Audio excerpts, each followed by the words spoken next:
thinking about that more, but I'm not sure that. This is the final, right? The last one we did the check-in, yeah, the last one we did the final, the final. This is kind of straightforward. The duration of the yeah, the duration of the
Actually, maybe the explanation.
To post the answer of this one, or are you going to use it? Yeah, I'm going to post the solution.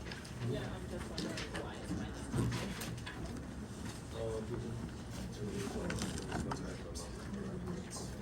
Really, but like, this one didn't say like how much it would reduce in the.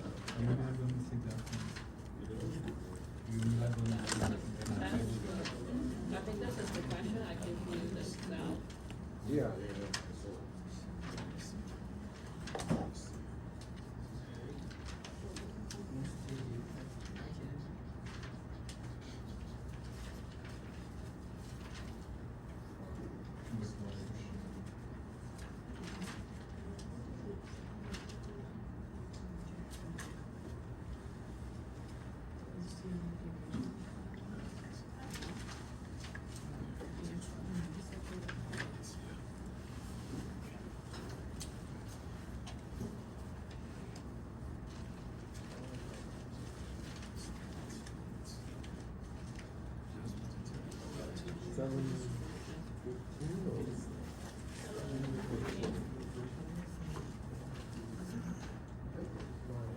Yeah, but like for this question, we don't have the specifically reduced number.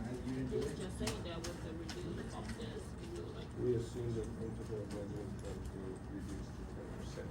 But like, it didn't say it here. It didn't say reduce 10% here. In the problem?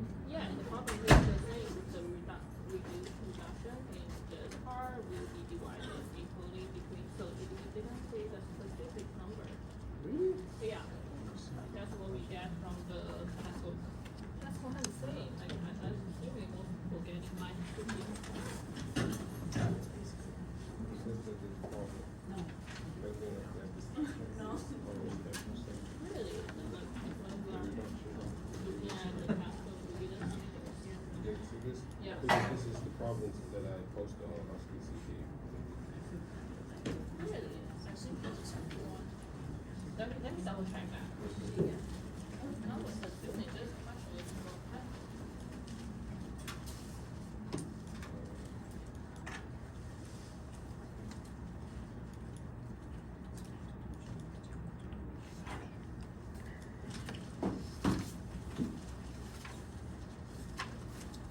Okay, the homework one has been graded, and you can get your homework solution here. And homework 2 has been posted as well. I will post the solution for homework 1 on Husky CT. Now let's try to finish this chapter 10. And then we will talk about Greeks, which is the next chapter. We talk about real versus risk-neutral probabilities. In risk-neutral probability, all risky assets is going to have an expected return of risk-free rate. For example, stocks or any other risky asset, the expected return is going to be the risk-free rate. There is no risk premium, but you have to be careful. It doesn't mean that stock return is going to be risk-free rate. Its expected return will be risk-free rate. The realized return can be a random number because it's a risky asset. So here, for example, we can use the risk-neutral valuation. So we also went through an example using the risk-neutral valuation to solve for a fair forward price, which is going to make the present value of a forward contract to be 0, because by definition, when you enter a forward contract, there is no exchange of cash flow when you enter the contract, so the present value should be 0. By setting the value of forward contract to be 0, we can solve for the fair forward price using the risk-neutral valuation. That's the previous example. We solve for the fair forward price using risk-neutral valuation. The key here is the expected return of stock is risk-free rate.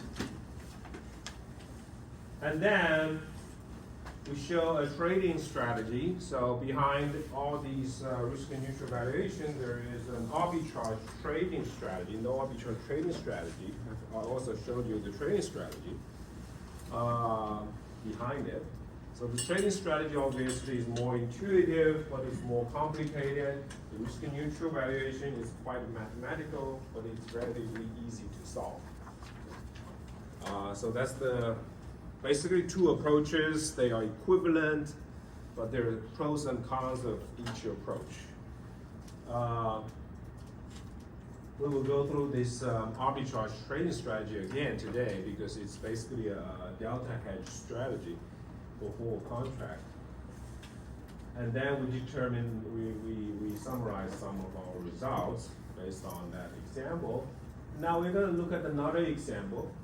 So we're going to consider a binary option which pays off $100 if stock price is greater than V and 0 otherwise. So you can solve some kind of imagine that this is going to be a direct replication of our previous equation based on geometric Brownian motion.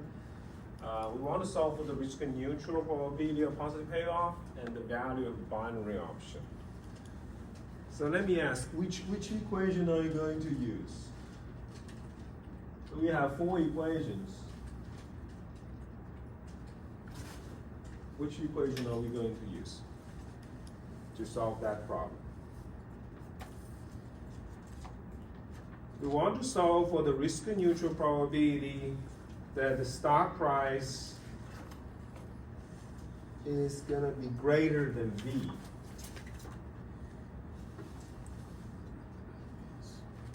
Which equation should we use?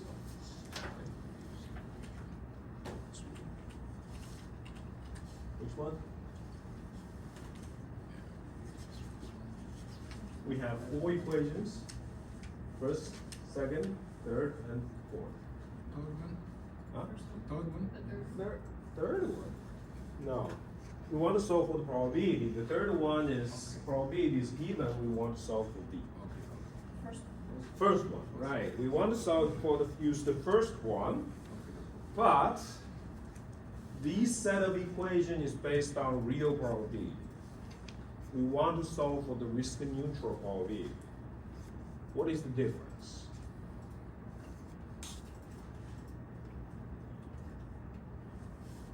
In order to value any assets or security, you need the risk neutral. If you want to discount that risk-free rate, you need the risk neutral probability. The only difference in this geometric boundary motion framework is this. Okay. So the difference between real versus risk neutral under this in this model is just mu. Mu is the expected return.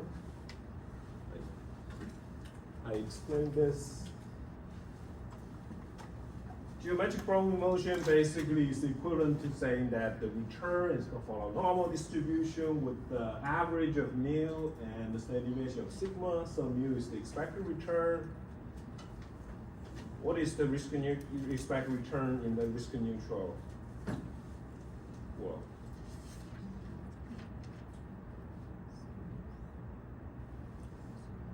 Is the risk-free rate. So if you want to solve for the risk neutral probability, you need to replace mu with R, with the risk-free rate. So you should use risk-free rate instead of mu. The difference is the risk premium. In our world, mu is 6% higher than the risk-free rate. In risk neutral world, you replace mu with R, and you can apply all these equations. You will get the risk neutral probability.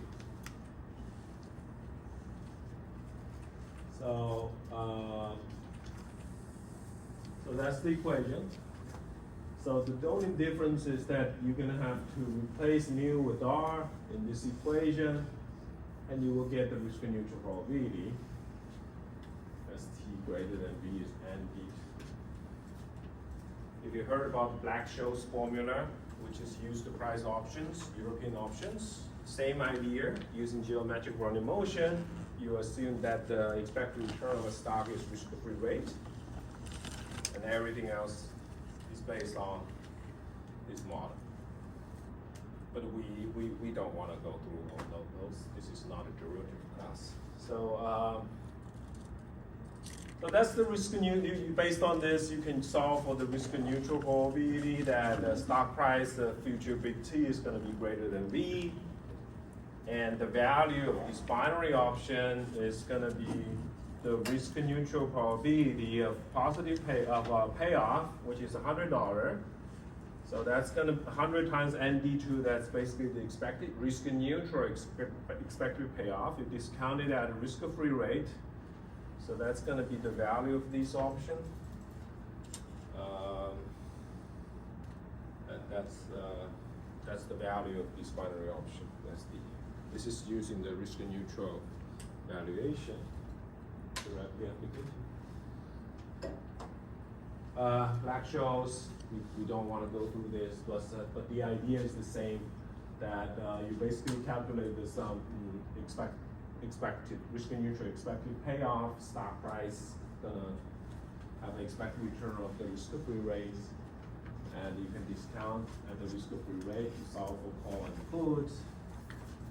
The rest of it is just it's a little bit complicated integral that you have to calculate, but we don't want to that in this course. But that's basically the idea. Okay, in this example, I just want to show you the difference between the two probabilities. You're going to see that there is a significant difference between risk and neutral probability versus the real probability in this geometric Hardy motion world. So I'm just going to assign some numbers. Risk-free rate on average is about 3%. Expected stock return SP500 is about 10%. Let's assume there's no dividend. Stock volatility, this is like large cap stock. Average volatility is about 30%, which is twice as the SP500. SP500 is lower because it's a diversified index, so the risk is lower. All the idiosyncratic risk has been diversified, but for individual stocks, this is a large cap. Okay. Volatility is a little bit lower, it's about 30%. Current stock price, let's assume $30. A binary option pays off $100 at year one if ST stock price is going to be greater than 40.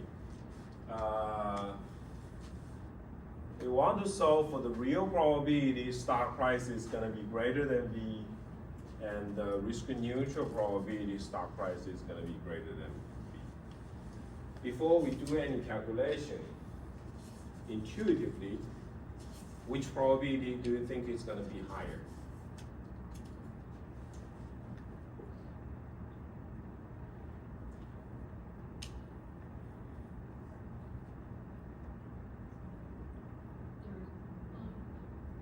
Real.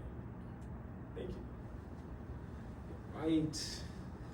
So the real probability is going to be higher.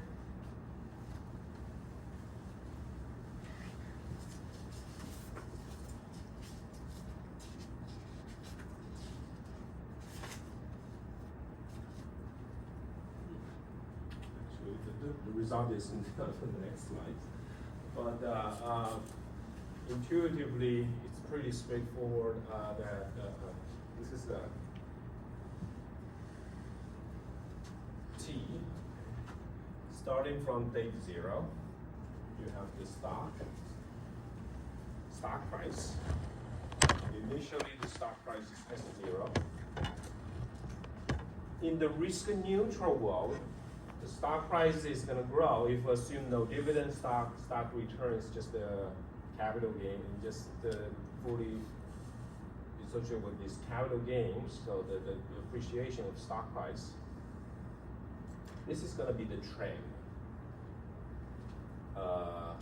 So the slope is, basically the growth rate of stock price is going to be RF on the risk neutral, but in real, that's going to be the trend. Okay, the expected return. Of course, it's a risky asset.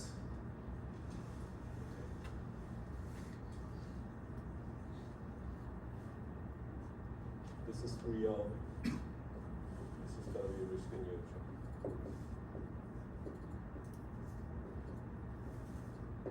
So the growth rate of stock price in the real probability is going to be higher than the risk neutral, because in risk neutral, stocks only grow at the risk-free rate. The expected return is risk-free rate, but in real, it's the risk-free rate plus risk premium.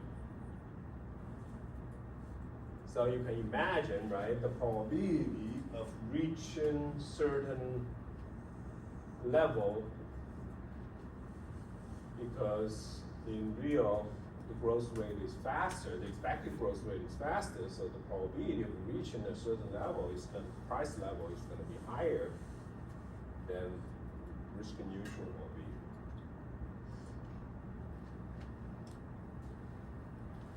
Now, of course, you can do the calculation using our formulas. Okay. So in the real probability, just copying all those numbers with the mu, which is the expected return, which is 10%, you're going to get about 22% probability stock price in year one will exceed $40. To risk neutral probability, of exceeding $40 is only about 16%, about 16%. So if you, but now you have two probabilities. But if you really want to value a security, you should use risk neutral probability if you want to discount that risk-free rate. So use the lower one. So you get the price of binary option is about $15.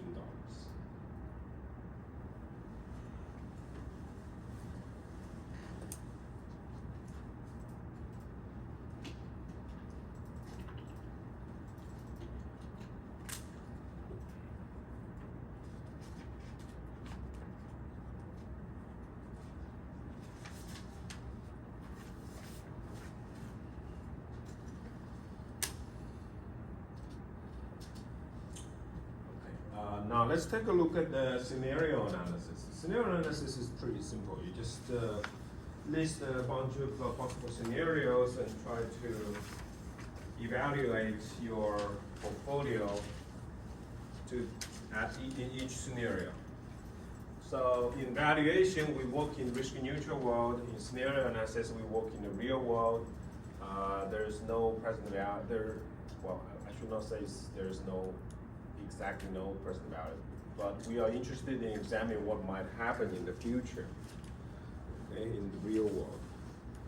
So both real and risk neutral world can be relevant for scenario analysis. We use the real world to generate scenario, and the risk neutral world is used to value all these transactions in that scenario.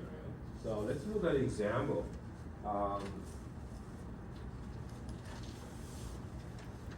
We want to carry out a scenario analysis to investigate what the value of shorting a 2-year forward contract written on stock after 6 months. So we enter a short position of a 2-year forward today. And 6 months later, I want to look at my potential losses. So these numbers are given. Risk-free rate is 3%, expected stock return is about 10, stock volatility 30, current stock price is 50, forward price is 55.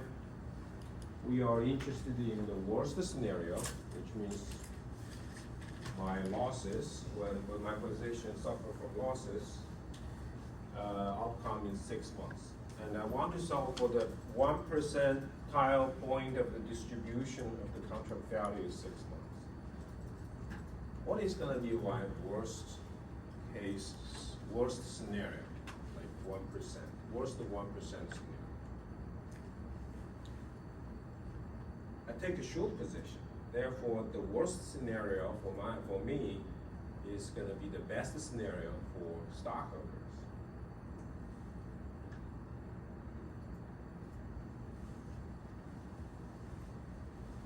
Can you imagine that?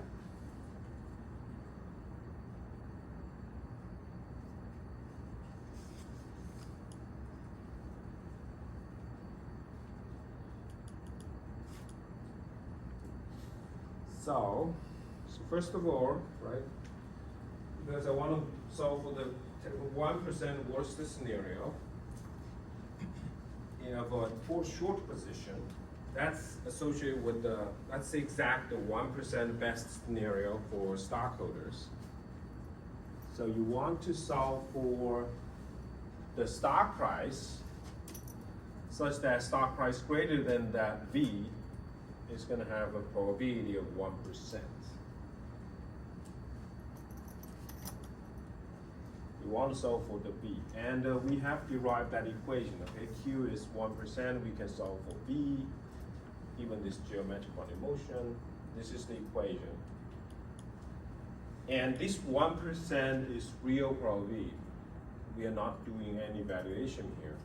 We are doing scenario analysis, so this is 1% is the real probability, therefore mu should be the expected return, which is 10% in fact. Right? So you can use that equation, you can solve for the stock price, which should be $84. So the best 1% scenario is gonna be $84 for the stock price. Stock price greater than $84. There is a 1% chance that stock price can be greater than $84 in 6 months. Once you have that, you have to do a valuation of the forward contract. Now, this part is little bit tricky because you have to work with this finite maturity contract. So I have a forward today, which is 2-year contract. I take a shorter position in this forward, which lasts for 2 years, right? Which means that I can, because I take a short position, I can sell stock for my forward price $55. I can sell the stock at $55 in year 2. And I want to analyze I want to look at the scenarios after 6 months.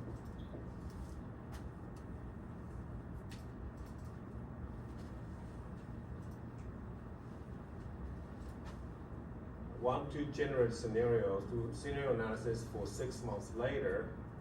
So 6 months later, the maturity of this forward contract will be 1.5 years. It's no longer 2 years. Okay. So the maturity is 1.5. We can use this formula that I listed here.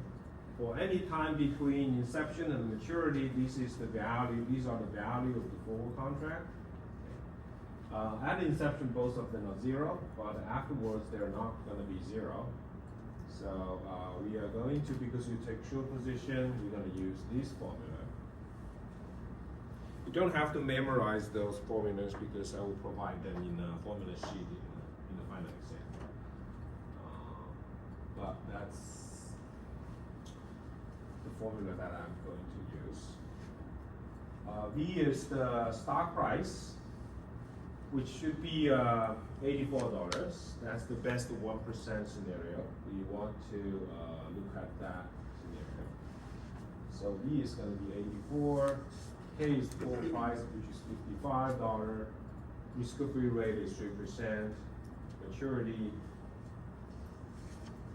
in 6 months later is going to be 1.5. So you plug everything in, you should get about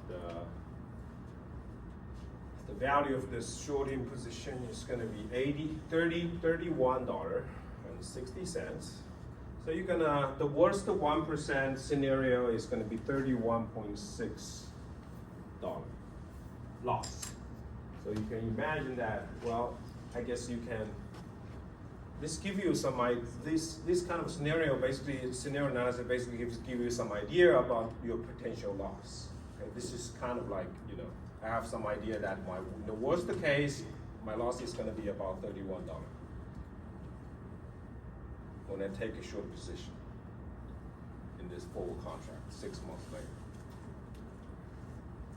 Okay.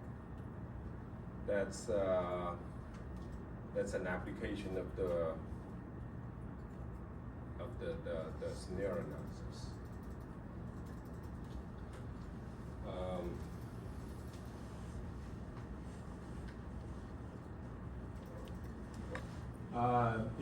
This is obviously a pretty straightforward example because you only have one transaction, which is a forward contract.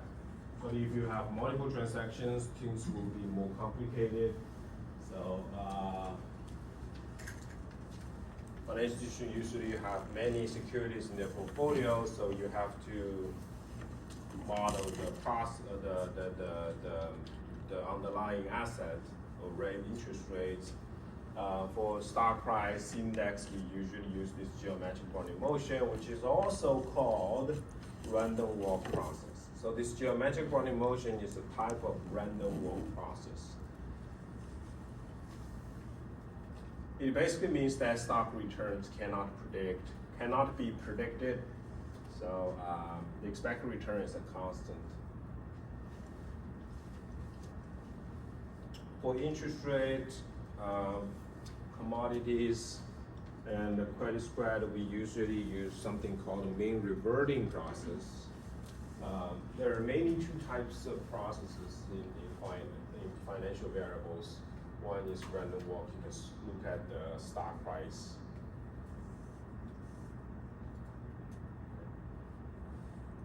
Mean reverting, if you look at the interest rate,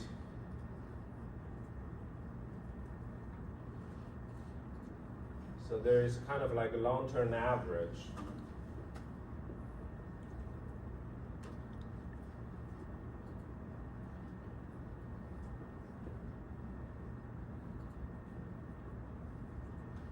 So for stock price, obviously it's not reverting, right? Especially for S&P 500, when you see it keeps goes up. Okay, so that's a random walk process. There is no long-term mean. But if you look at the interest rate, volatility, if you look at the VIX index, right, they are all mean reverting, which means that there is a long-term average. If the interest rate is too high comparing to this average, it will go down.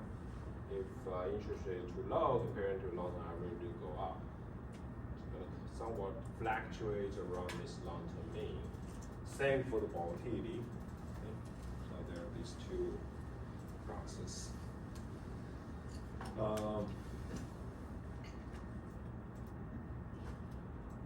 Correlation is also important.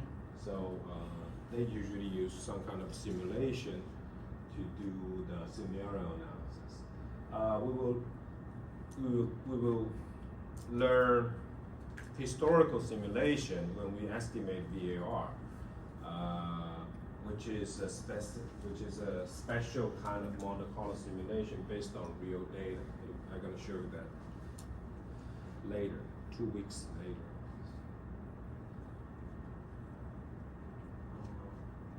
How do we determine mu? Okay, there's no perfect model to determine mu. Expected return is very hard to determine. The rule of thumb that people usually use is CAPM. Okay, CAPM to determine the expected return of an asset. So to give you an example, right? Risk-free rate is 3%. Risk premium is market risk premium is 6%. If a stock follows a market beta of 0.8, you can estimate its mu using CAPM. And based on mu, you can solve for the V's. For example, the 1% worst scenario for the stock price, that you can solve for the V. I have some results here. I just show you. I'll post this on Husky City later, maybe tomorrow.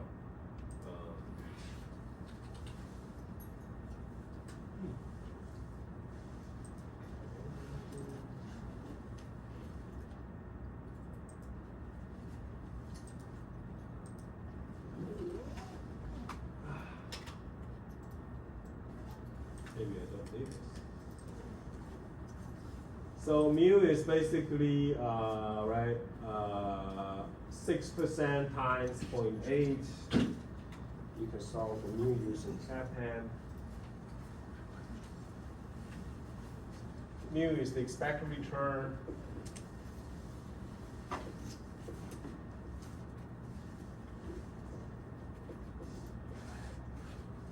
So in this case, mu minus risk-free rate, which is 3%, equals beta of the stock, which is 0.8, times market risk premium 6%. So that's you can solve for mu, which is 7.8%. And then just plug in to this formula, you'll be able to solve for B, which is about $82. So the probability stock price less than $82, 1%, you can think about, right? If you own the stock, you can have some idea about how low the stock price can go for the next month. Given a market beta of 0.8, given the beta, I can solve for the 1% worst scenario for the stock price.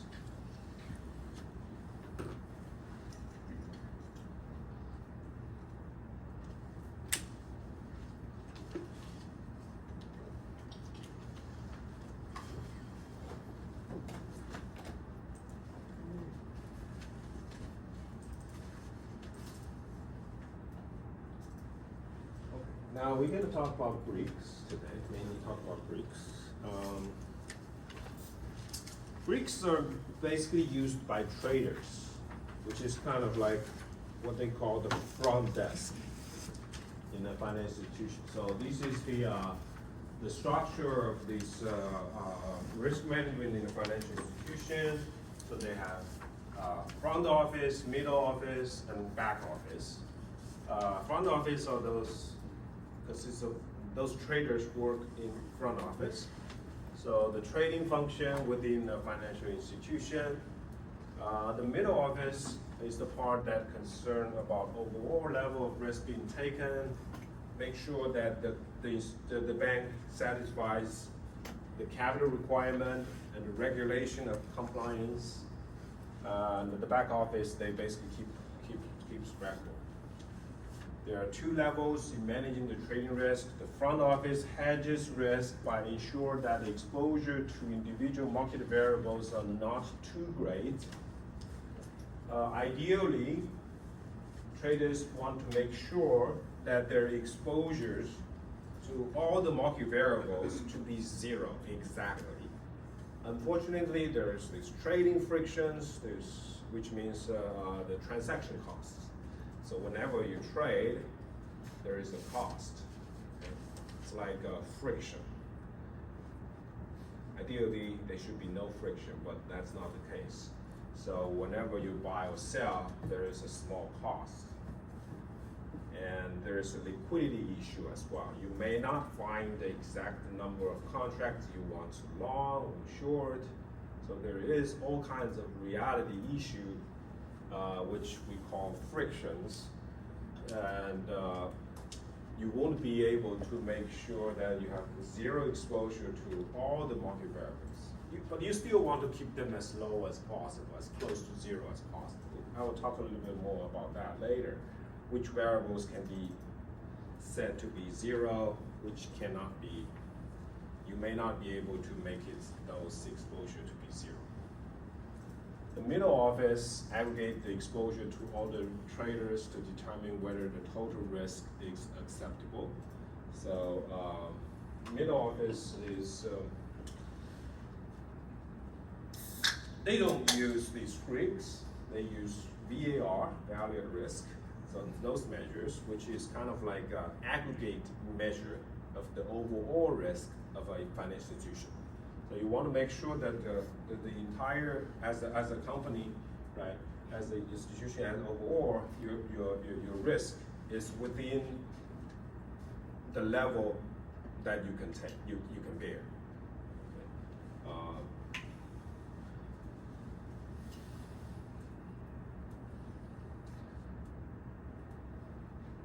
First of all, we are not talking about, I think a few years ago, some student asked me, how do they make money if they make sure their exposure to all the market variables are zero? We are not talking about make speculation here. Okay, this is not a hedge fund. All we do here is to make sure that our risk, we want to minimize the risk here. This is usually what the banks do. We are not looking at some kind of a speculative trading in these institutions because they are not allowed to do that. all they do is provide a service, they can charge us fee for the service, and that's it. They're an intermediary. They don't take risks. They don't want to take risks. But because they trade with these hedge funds or other speculative investors, they need to manage their exposure to all these different dimensions of risks. Okay, let's start with the simple example so you're gonna get a better idea. So I wanted you to take a look at this example. It's I think it's a straightforward example. So two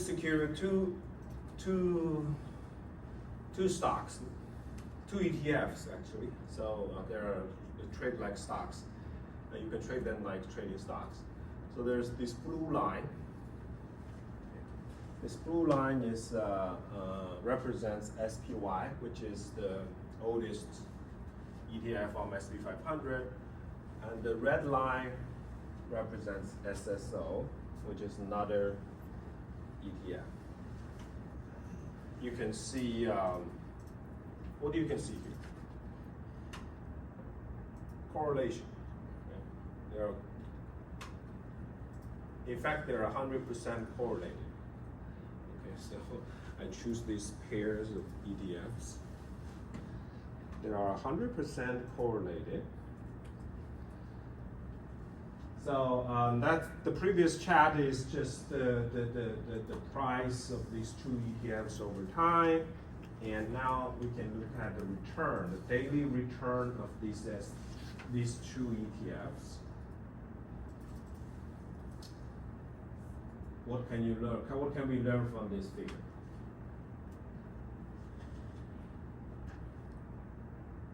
SSO moves more aggressively compared to SPY for each time period for the most part. Yes. So SSO is a leveraged ETF, so it mimics it tried to replicate the S&P 500, but with the leverage. So daily return of SSO is 2 times SPY. Okay. So that's why you see, well, not for this one, but for most of them, the red bar is twice as much as this orange or blue bar. Okay. So the beta is around 2. Mm-hmm. So the beta is around 2. Yes, beta is by it should be 2. Okay.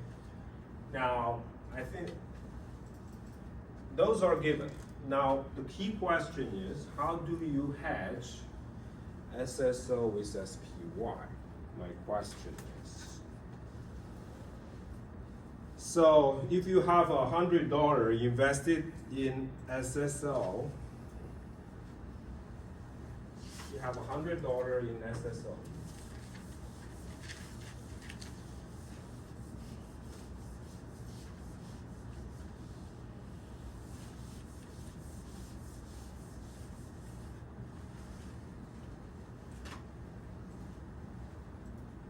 How can you hedge?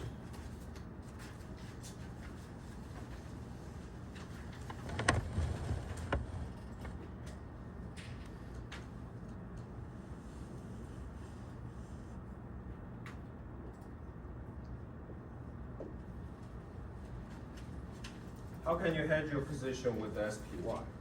By hedging, I mean after you're gonna take a position in SPY, and the total position, your portfolio, after you take a position in SPY, your total portfolio is not gonna be exposed to S&P 500. So your beta is gonna be 0. You're gonna have to short the SPY. Right. How much? Twice. 200. Yeah.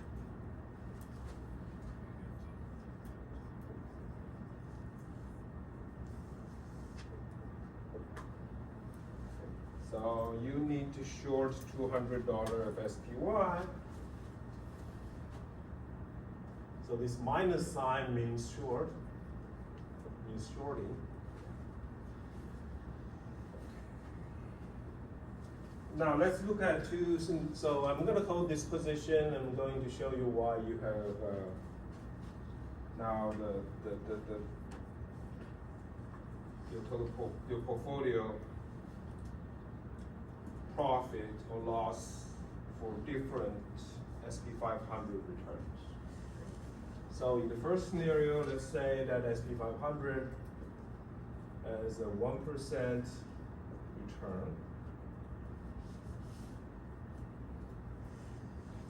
It's 1%. Goes up by 1%.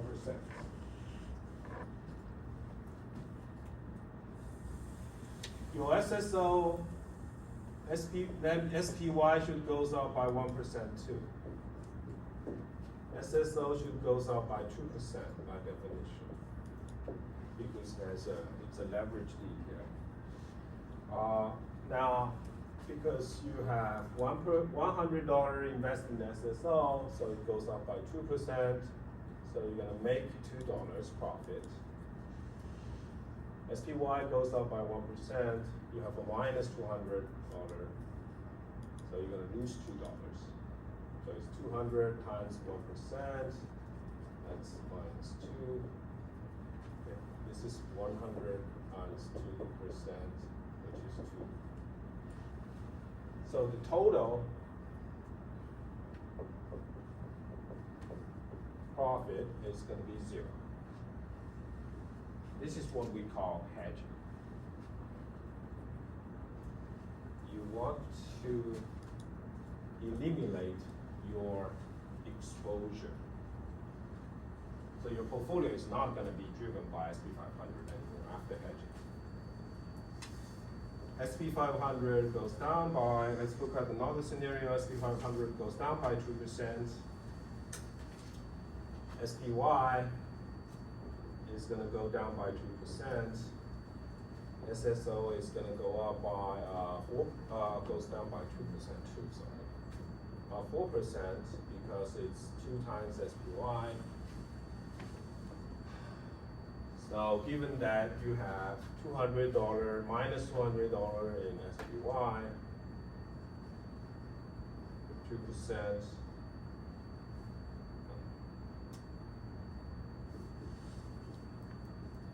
So you gotta make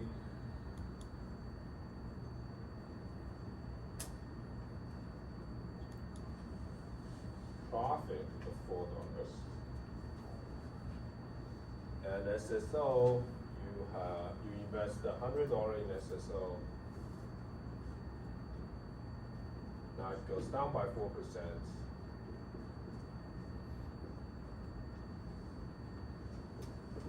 So you lose $4 on the side of SSO, but you make $4 on SPY, so total is again 0.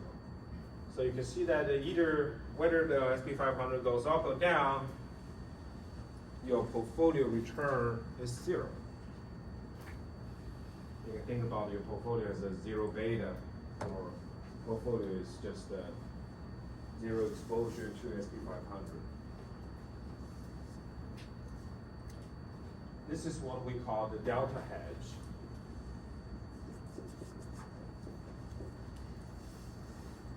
The idea is very straightforward. But when you apply to this complicated contract, it gets complicated. It becomes complicated. So we start with this simple example, and we will move on to more sophisticated cases. The delta, but before we move on, the delta hedge is the most important. We will see many other hedges, many other Greeks, but delta is the most important. We will spend 90% of our time on delta, and maybe the next 10% on other Greeks. Delta is the most important Greek. So let's look at another example. So there's a gold trader.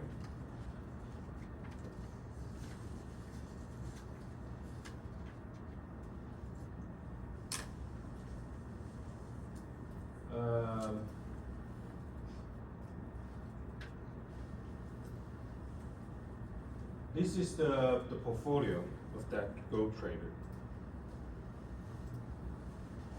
So it's a quite complicated portfolio. So it includes spot gold, forward contract on gold, futures contract on gold, swaps, options, exotic options. So these are the right column are the dollar value of each contract. So the minus one, they basically has a positive value. So this they make a profit. Here they lose, they suffer from losses. So the total value is negative. And we can, so these are basically the dollar value of the portfolio. But since we try to look at the delta hedge, so we want to look, the delta hedge is about the change of your portfolio, not the dollar value. So if the gold price increased by $0.1 per ounce, we need to revalue the portfolio of this trader. Let's assume that after revaluation, they found that your portfolio is going to drop by $100 to this number. You can compute the sensitivity of your portfolio with respect to changing gold price as minus 100, because portfolio value dropped by 100, minus 100, divided by the changes in the gold price, which is 0.1. So the sensitivity is minus 1,000. This minus 1,000 is called the delta of this portfolio. How do you hedge the gold price?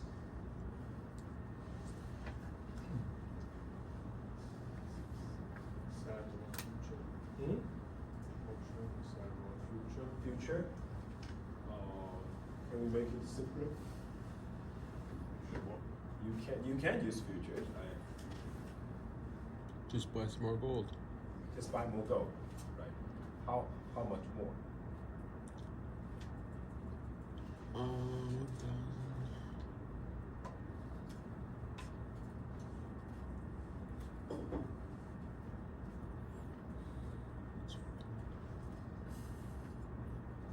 It's ratios.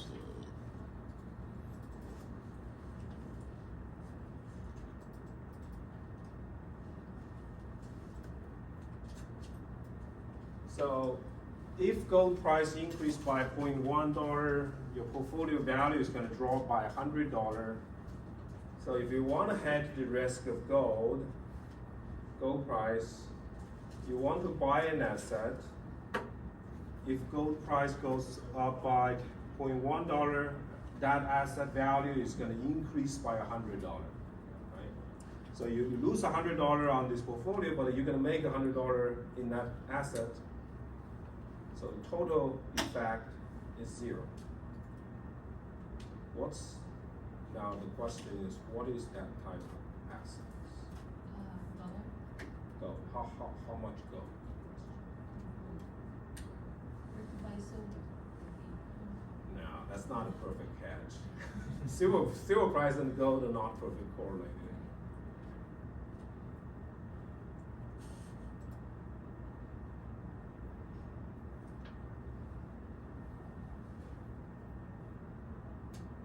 It's very simple. You just buy 1,000 ounces of gold. Right? If you buy 1,000 ounces of gold, per ounce price goes up by 0.1. Total value is going to increase by $100. 1,000 ounces of gold times 0.1, you get $100 increase. And there's a decrease of $100 in your portfolio. Make $100, so the total is zero. The net effect is zero. Okay? So therefore, you've got a hedge.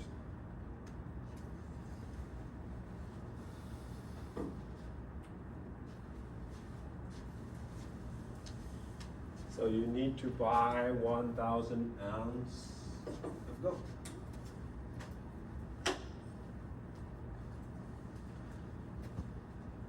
we're gonna introduce a formal definition of delta.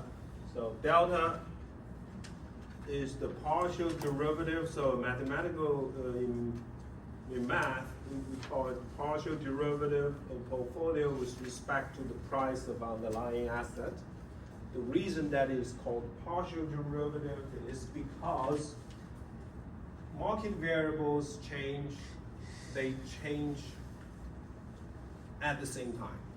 Interest rate, SP 500, gold price, silver price, oil price, all these prices, they change simultaneously over time. But when we analyze the delta, we assume all else remain the same other than gold price. Only the gold price moved by a certain amount.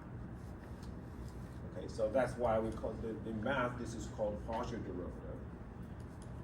We will see the case when we allow all these variables change simultaneously.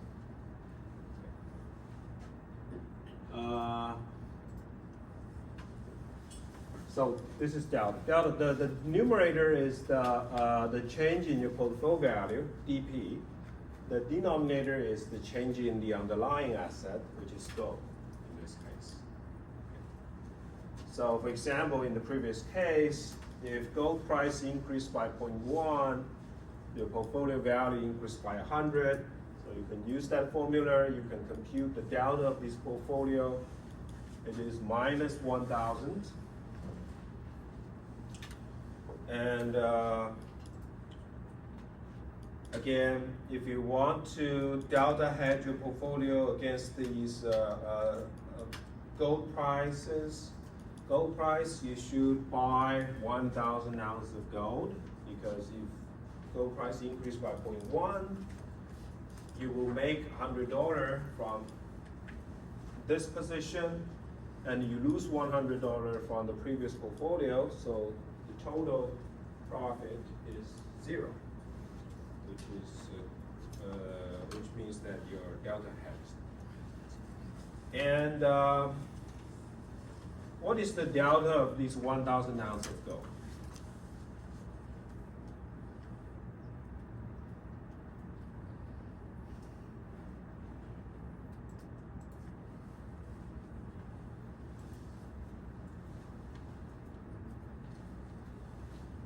If you own 1,000 ounces of gold, what's your delta?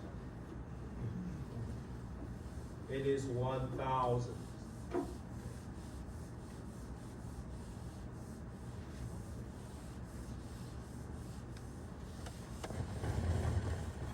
Because if gold price, delta is dP over ds. If gold price increased by $10.1, your portfolio, your 1,000 ounces of gold gives you $100. This is 0.1. So the delta of 1,000 ounces of gold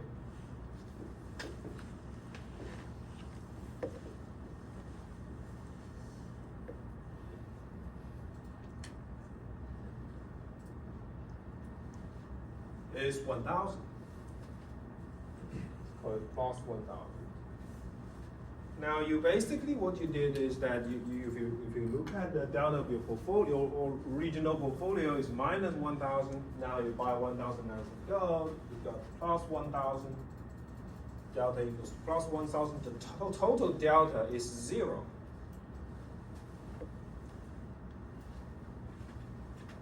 Hence, your total delta. Your delta after hedging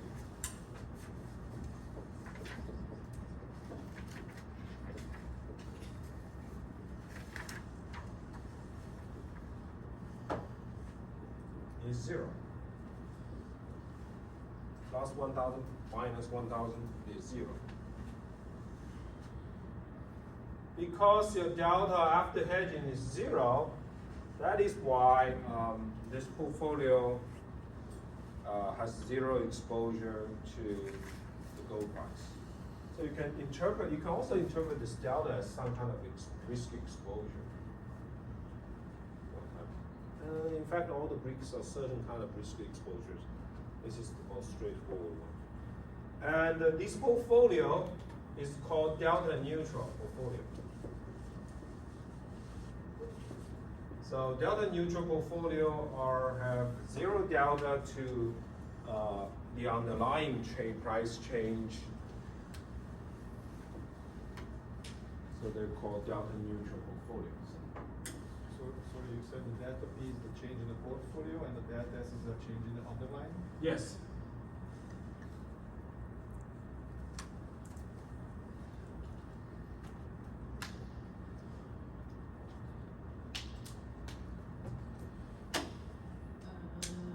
Professor, Yeah. so 1,000 plus, I mean positive 1,000 above is the delta hash, right?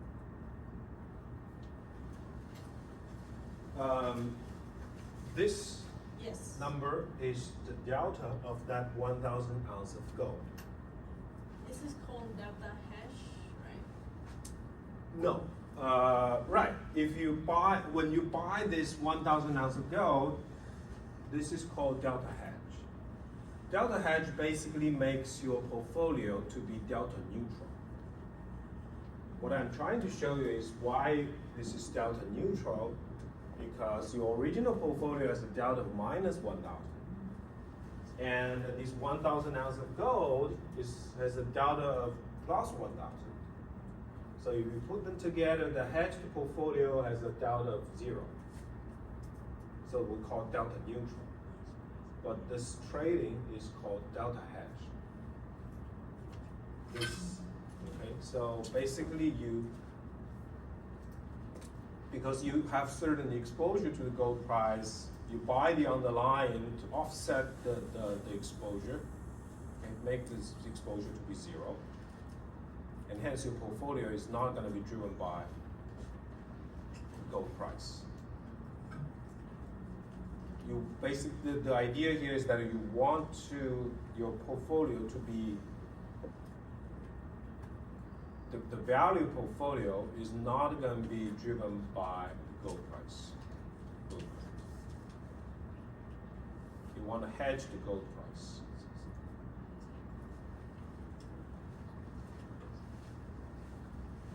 Just like the previous example, right? If I buy this SPY and SSO, my portfolio is not going to be affected by SP 500. So if I create this portfolio, I know that tomorrow, regardless whether SP 500 goes up or go down, it has nothing to do with my portfolio. The portfolio value will remain the same.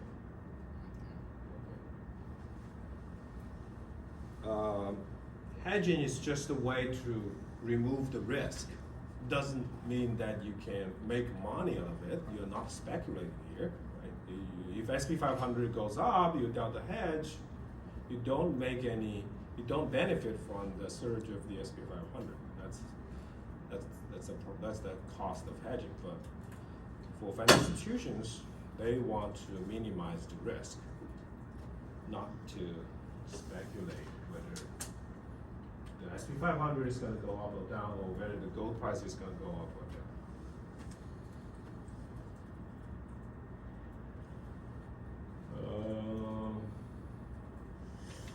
Okay, now we are going to look at the delta hedge. So these are simple examples of delta hedge. But if you can get some idea from this example that delta hedge is important, or the most important, is because it is relatively easy to delta hedge. This is a typical example. You can just trade the underlying. You just trade the gold, spot gold. You can delta hedge. Usually the underlying is relatively easier to trade because liquidity is much higher for the underlying. If you want to trade any of other derivatives, for most assets, not so all of them, but for most assets, the underlying, which is the spot gold, for example in this case, is the most liquid asset. relatively easy to find, to buy or sell those assets. You can also use these contracts to delta hedge too, but it's just more costly to use this. Okay? These derivatives usually they are hard to find or their liquidity is very low, which means that the transaction costs of all those derivatives is going to be high. Therefore, when we talk about delta hedge, most of the time we just trade the underlying, which in this case is just gold itself. Now we are going to look at the two cases. One is a linear product, the other is a non-linear product. The delta hedge of a linear product and a non-linear product. What is a linear product? Linear product are those securities that the value of any point nine is linear dependent on the value of the underlying market variable. You can think about forward, futures, these are linear products because the payoff, we went to the future forward, the payoff is a straight line as a function of underlying market variable, the stock price or gold price. So these are linear products. Non-linear product, you can think about options. So those are non-linear product. The delta hedge will be more complicated. So we start with the linear product. The linear product has an advantage when delta hedge, when you delta hedge. The advantage is called, right, because it's a linear product, which means the value, so this is, x-axis is the underlying, the y-axis is the value of the contract. You can think about like a forward written on a stock, or forward written on gold. So V is going to be a linear function of underlying. It's A and B are constants. Linear function.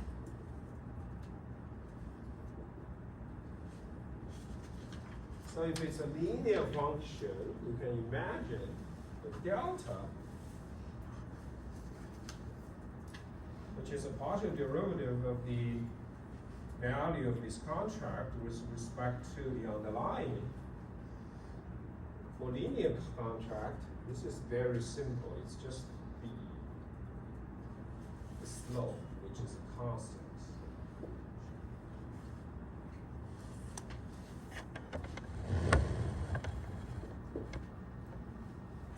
So delta for these kind of contracts is constant.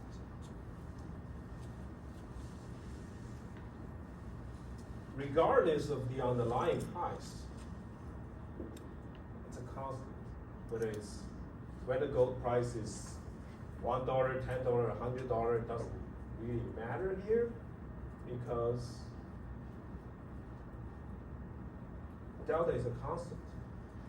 If delta is a constant, it will be very straightforward to hedge, to delta hedge.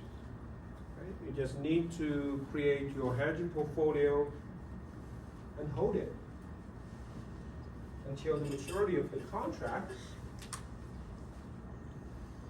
It's going to be a constant portfolio. So this is called a static hedge.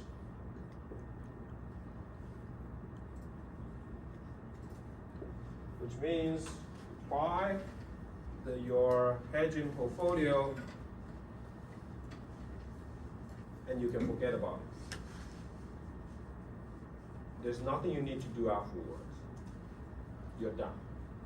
Once you create your portfolio, you can forget it. So this is called static hedge because delta is a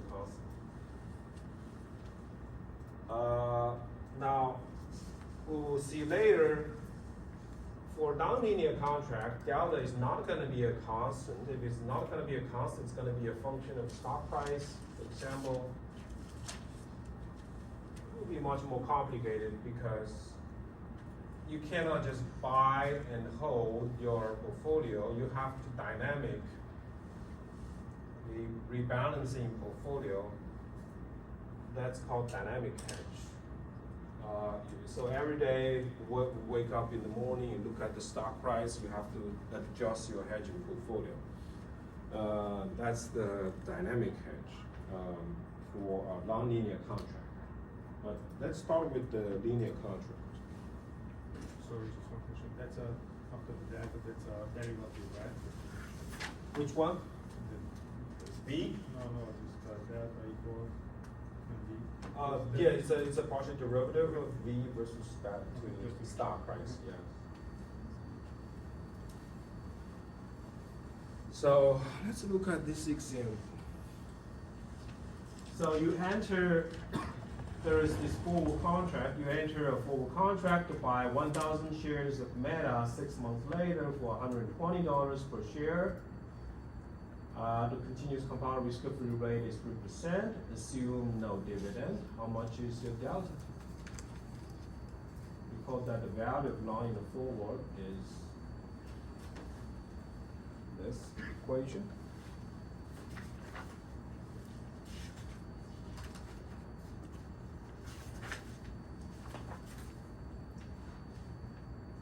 Oh, let's take a break.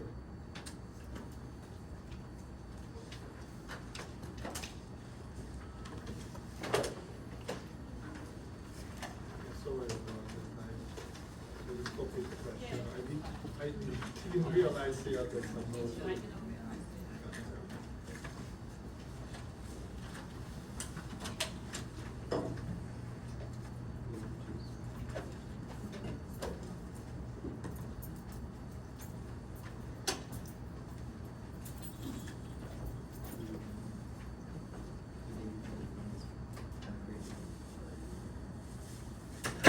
There is a static hedge when the delta is constant, right? And the dynamic hedge is delta is not.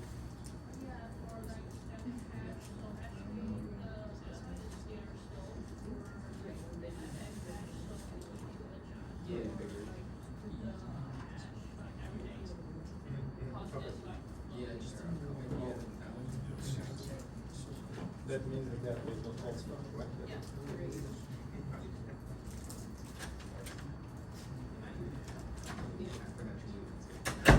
No, wait, I'm waiting, I wasn't dying not to unwrap it while you were talking.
Cause they didn't go to orientation, so I had no idea that they were. I think you do the last question. What's the assignment? Yeah. Do the last question. The one for the mezzanine changing the color. The trenches?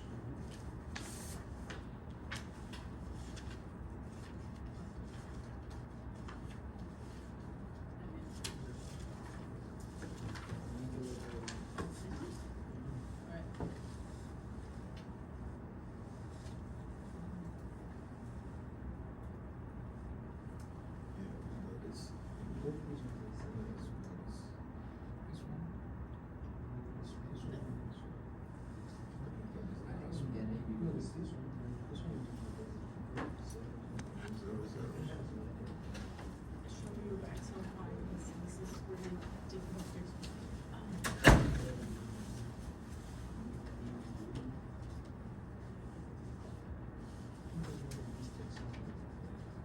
I mean, this is kind of a little bit tricky, it's like.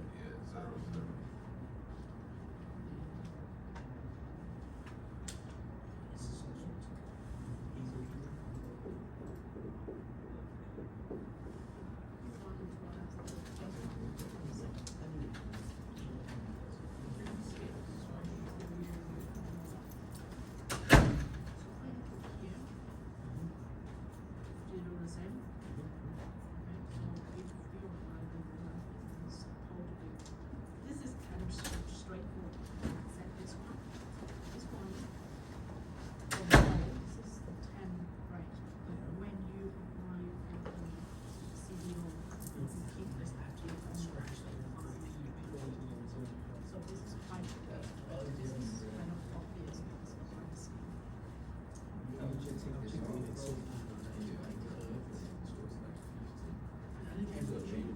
Check the formula one more time because it's, when I try to do the formula automatically, it's very difficult to do. So I'm trying to do step by step.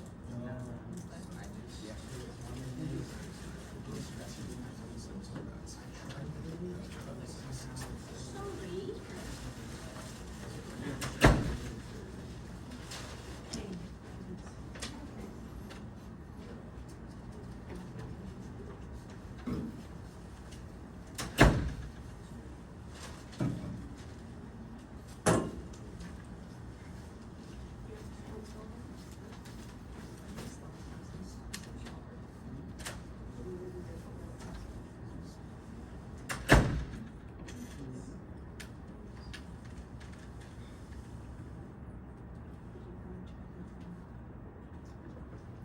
Got it?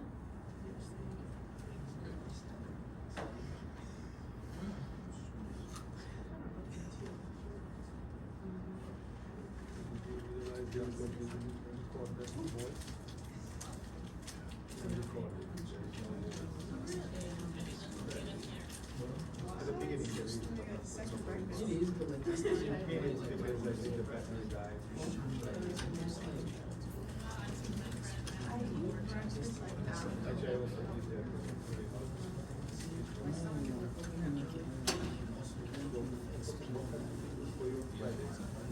Okay, let's move on. So let's look at this example. Something. We long on forward 1,000 shares of Meta. We want to delta hedge such a forward. Should I long or short on the line?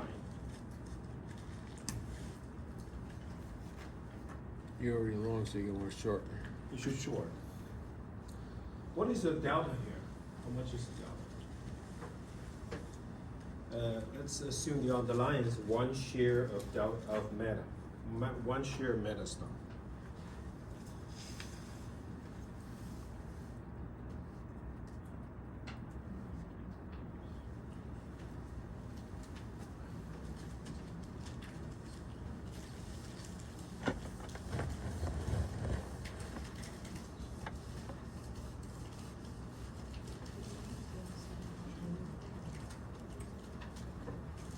will use this equation. K is the full price, so it's not going to be driven by the stock price movement. This is determined once you enter a forward contract. R is the risk-free rate, T is the maturity, so the second term has nothing to do with the stock price. The only thing matters is the V0, the first term. V0 here is 1,000 shares of the stock.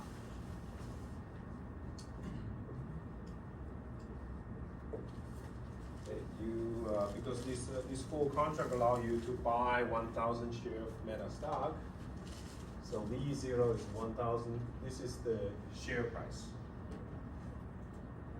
So the delta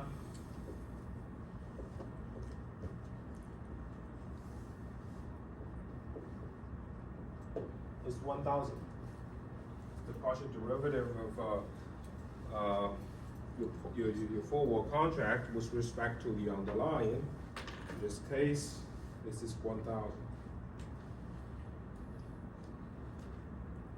So if you long forward, your delta is 1,000, which means the stock price goes up by $1. Your forward value, the value of the forward,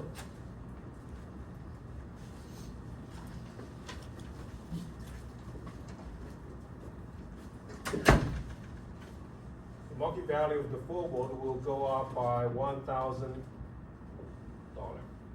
If the share price goes up by $1, the value forward is going to go up by $1,000. How do you delta hedge?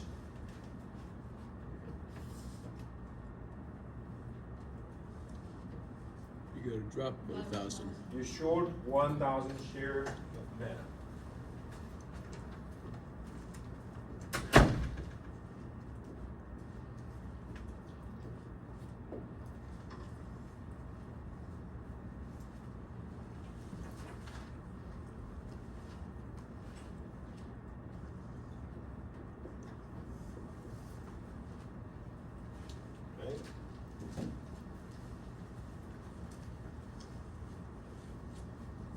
And you're done. Because as I explained that this forward contract is a linear contract, the delta is a constant. This delta is 1,000, which is a constant.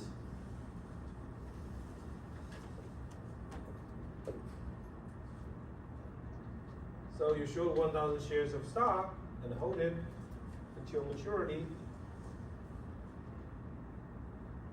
You're risk-free. The total position, the total portfolio is not going to be driven by the price of Meta stock. That's the key. So it has nothing to do with the share price of Meta is going to fluctuate, as you can imagine, and we cannot predict stock price movement, so it's a risk that we have to hedge. So we're gonna short 1,000 share Meta stock. Okay. Now let's look at this portfolio. We talked about this portfolio last week when we talked about risk neutral valuation. So let's look at this transaction, this hedging strategy. So you enter 1,000 shares of Meta stock 6 months later to buy $100 per share. The full price is $120 per share. The risk-free rate is 3%, assume no dividend paid by Meta. How do you hedge your exposure to the stock price fluctuation? What's gonna be your profit 6 months later if Meta stock price today is 190?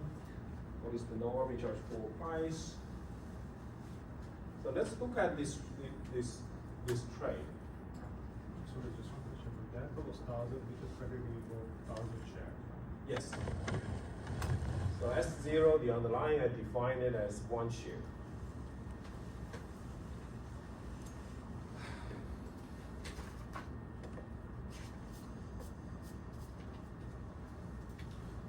So let's look at this. So I take a long position, a long forward, and I short 1,000 shares.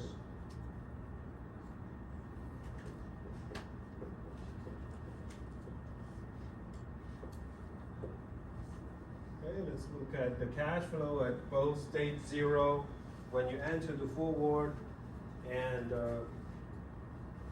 maturity. You long a forward to buy 1,000 shares. At Meta, for $120 per share, you long.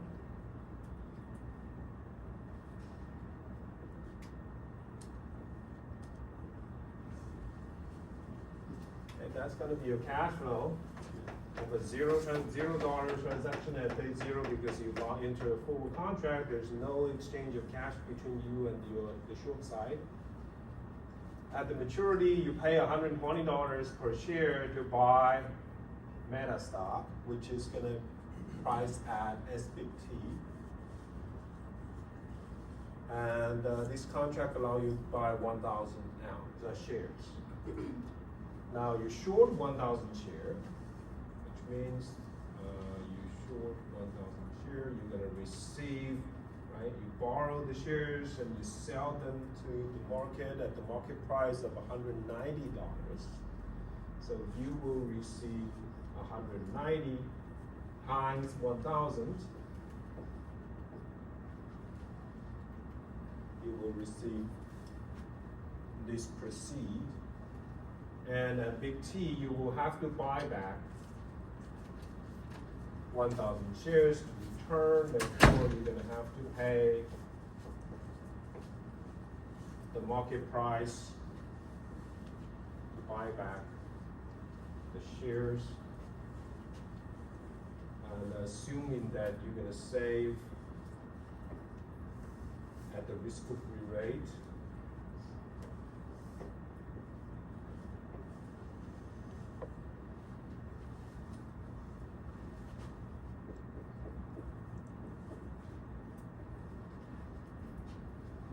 Save the proceed. You don't really need to save. Your broker is going to keep that money in your account, and they're going to pay interest on that proceed. Okay, so you will receive 190.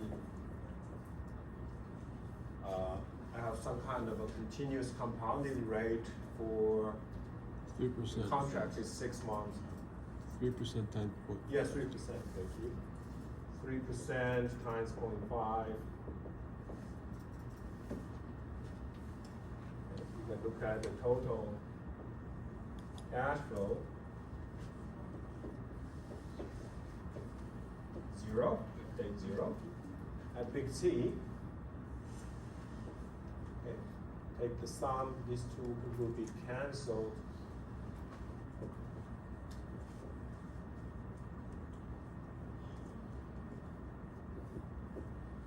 Minus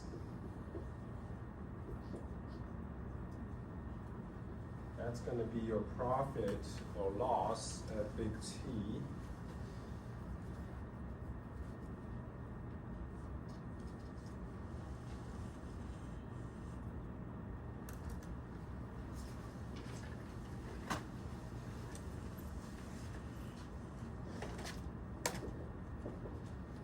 So in fact, you're going to have a profit of about $800.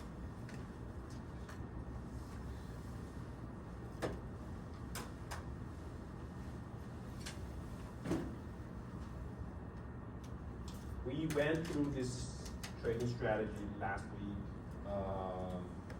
What we learned from the last week is that this forward price may not be the no arbitrage forward price. The no arbitrage forward price really satisfies the condition that the final profit must be 0, otherwise there's an arbitrage. This is an arbitrage because you make a profit without taking any risk. What I'm trying to show you is that in this example, this is also what we call the delta hedge. Why is this called a delta hedge?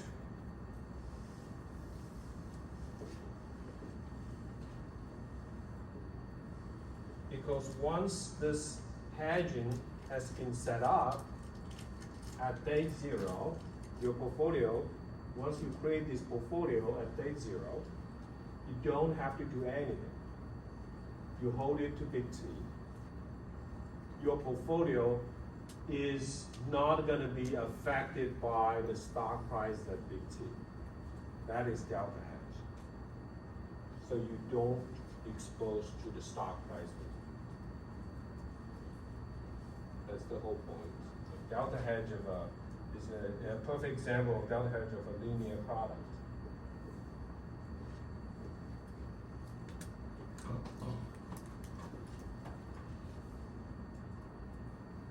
You can hold your portfolio to maturity.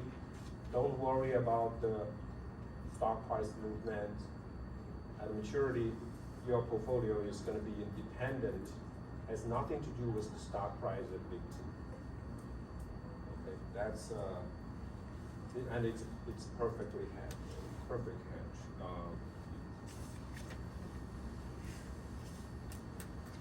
You can think about what should be the no arbitrage for price.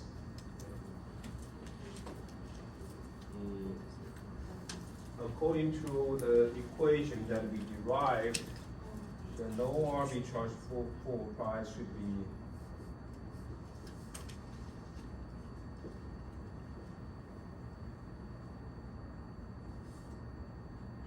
the current stock price, which is 100. We have the formula.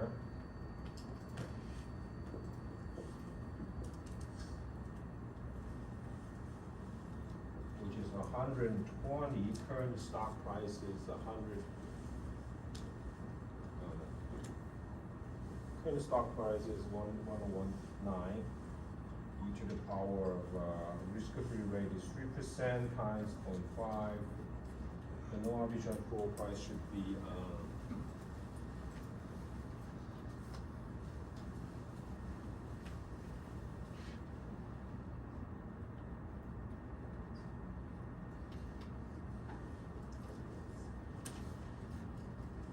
this is the no arbitrage floor price, not 120. So if you replace 120 with 1.8, you will get a zero profit here.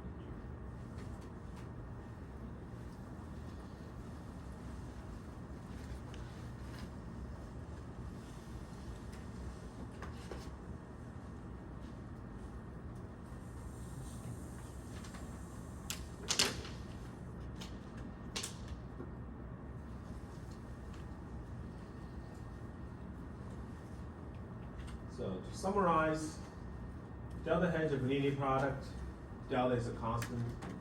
Hedge provides protection against both small and large movement in stock price. Once the hedge has been set up, it never has to be changed. So you set up your portfolio at date 0, hold it to maturity, you're done. Okay? It's pretty straightforward.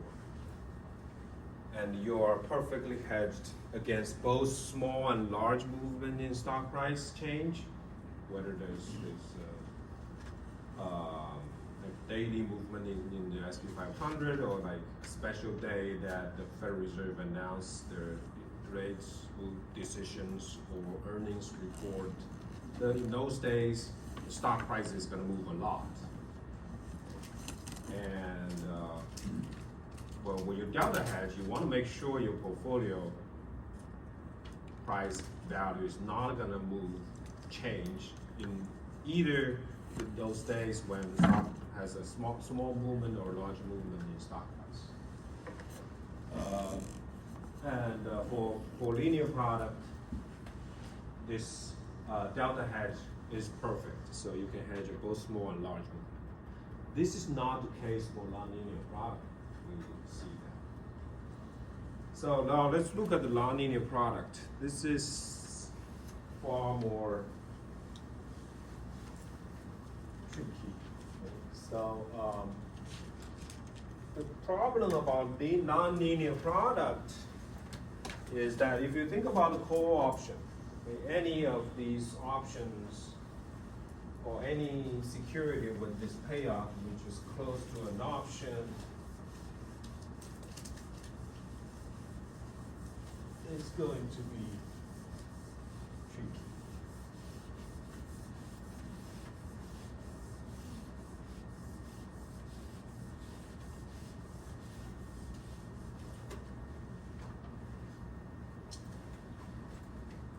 So we talk about a call. Let's start with the simplest option, which is a European call.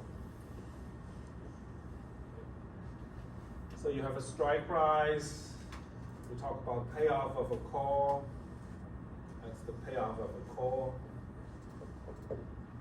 And this is the payoff of a call at the maturity. Before maturity, there is going to be a price of a call. If you want to enter a call, if you want to buy a call option, you have to pay a price. That price, as a function of the stock price, is going to look like this.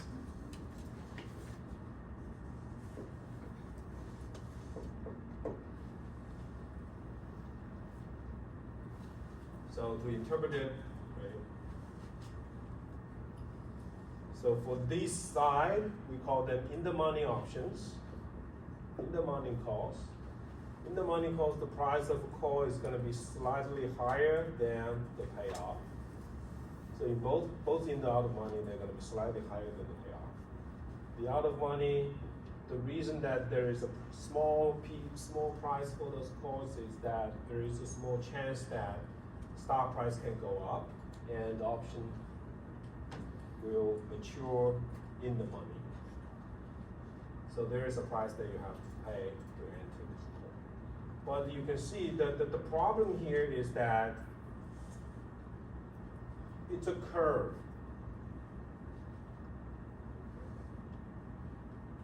If it's a curve, you can imagine that the first order derivative is not a constant. The first order derivative is basically a slope.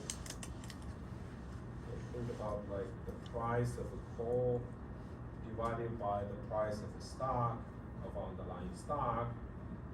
This is not a constant for this kind of this is called a nonlinear product.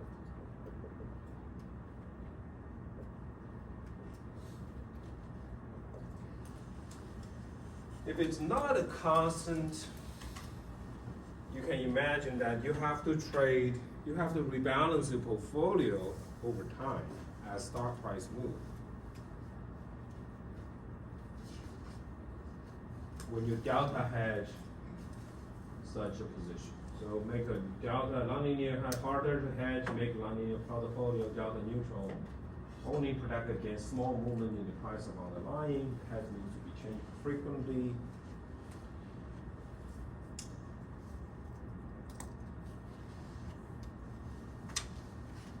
So let's look at the delta of a call. The delta is defined as the changes in call price with respect to changes in stock price. And because the call as a function of a stock is a curve, this is not going to be a constant. And you can interpret this as the slope. As you can see here, okay, this is the current stock price is A, the call price is going to be B, and the slope at that point, A, is going to be the delta.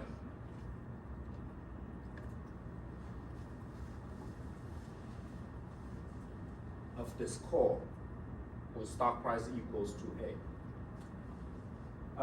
You can see that for a call, the slope is always positive, right? It's always upward sloping. You can imagine that the slope is always upward sloping.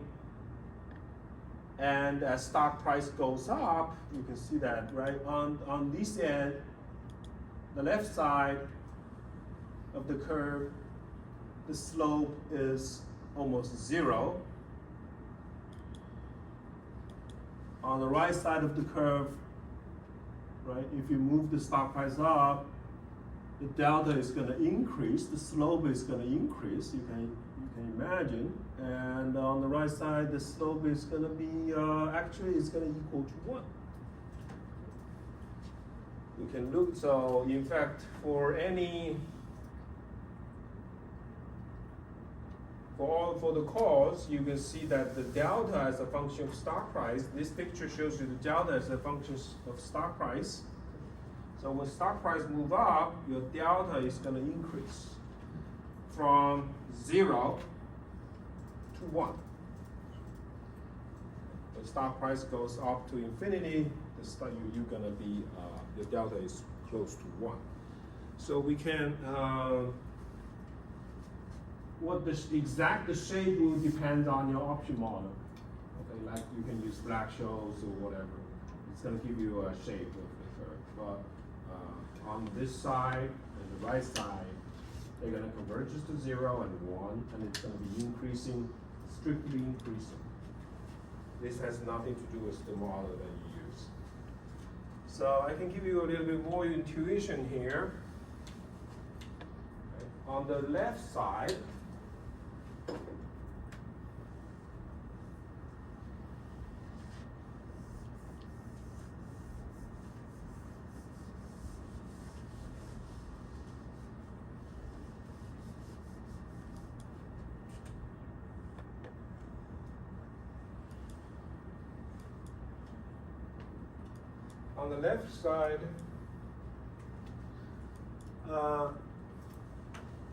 stock price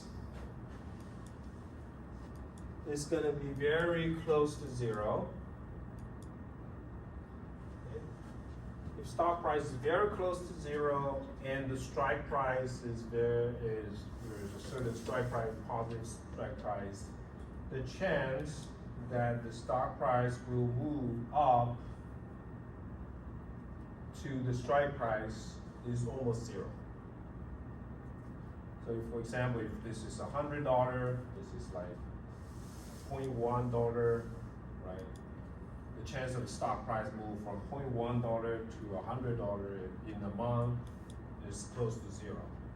So if it's close to 0, then this option is deep out of money, which means that it's almost impossible to exercise it. So owning this call option is like owning nothing. So if you own nothing, your delta is 0 anyway, so delta is going to be 0. Now on the right-hand side, stock price is very high. Let's say that stock price is maybe $1,000, your strike price is $1. I'm just making up some numbers to give you an example. Okay? Well, right? Obviously, in a month, the chance that stock price drop below $1 is also very, very small. Unless some extreme events happens, otherwise this is going to be in the money for sure. And if it's $1,000 now, you basically need to pay $1 to buy something worth $1,000. Like, this is like free, right? So the value of this option is going to be the same as the stock. It's worth $1,000 option because it gives you the right to buy this with $1.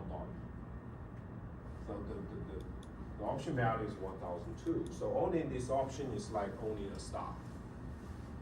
So if you own a stock, right, what is the delta of 1 share of a stock? It is 1.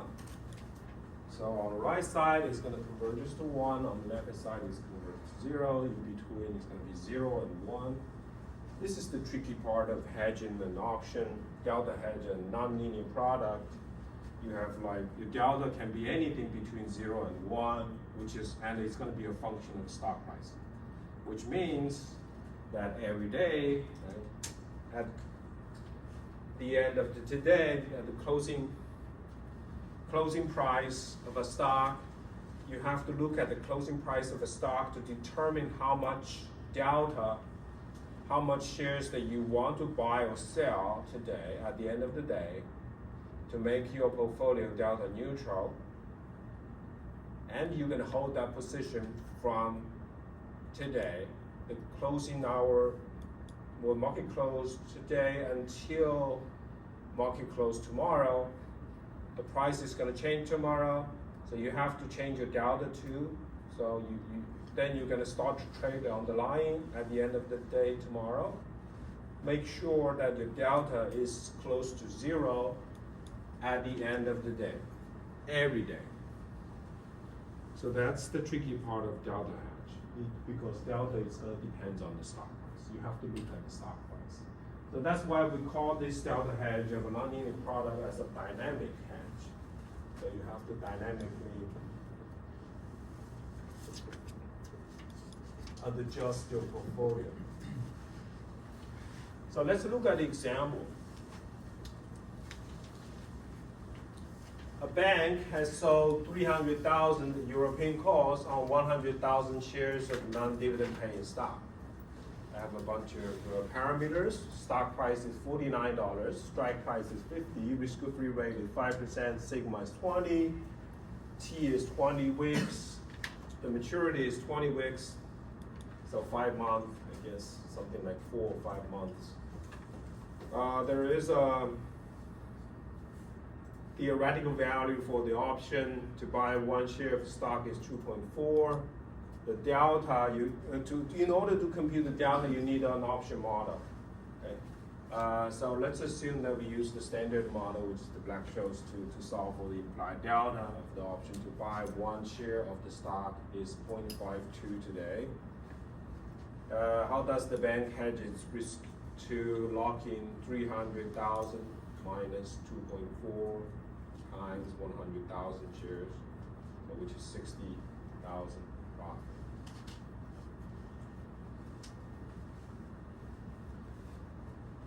So the theoretical value of this option is 2.4 times 100,000. So this is 1 share for 100,000 shares. This is the theoretical no arbitrage value. The bank, however, is able to sell this option at 300,000. So there is a 600,000 profit that they can make today. The problem is that the bank has to manage the risk exposure to this position. What is the underlying risk? Now we need to understand the underlying risk of taking such a position. Right? You short a call, which is quite risky.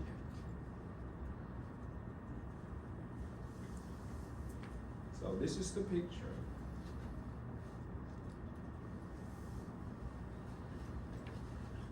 If you short a call, the payoff, this is your payoff. Right? If this is end up out of money, the buyer of the call is not going to exercise the option, so you don't have to, there's no loss. But if it ends up in the money, the buyer is going to exercise the call. So as a short seller, as a seller of the call, you will have to pay the loss. Now this is from the point of view of the bank. Right? The bank take the short, sell the call, and they make a profit today. But they want to manage their risk exposure in the future. Because once you short the call, if stock price goes up, you will suffer from losses, huge losses on this side. How do they manage the risk on this side? So the storyline basically includes the price they're able to sell the call. Okay, they sell the calls for a price, so they shift the entire payoff upwards. So basically, if the stock price ends up in this region, less than this price, then the bank is going to make a profit. But if the stock price goes up to this region, the bank is going to suffer from a loss. Now, the problem is that the bank doesn't want to take any of this risk. How can they hedge the risk? Buy a put. What? Buy a put. Okay. Yeah, you can use other options. Now the problem is that sometimes you cannot find other exact options with the same maturity, same feature. Okay. So this delta hedge, you don't use other options to hedge your this. You use underlying. You use the stocks to hedge. So you can. So what can you do? So you, the answer is very clear. You're going to delta hedge, which means that you're going to use the underlying stock to hedge your exposure. So to get rid of this position, this part. So we're going to develop a dynamic hedging strategy. So the final result is very clear.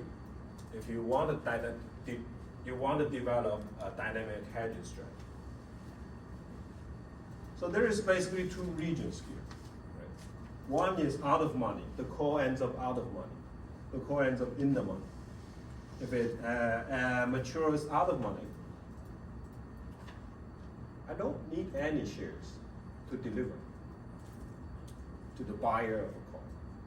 But if it matures in the money, I want the exact number of shares that this call is written on, which is, so if in this case this is 100,000, so I want to have 100,000 shares.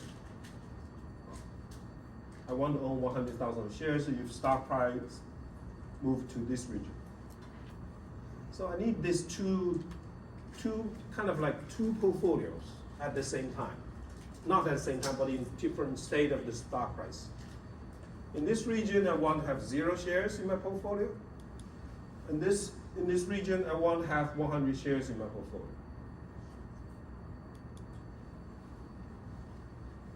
What can you do?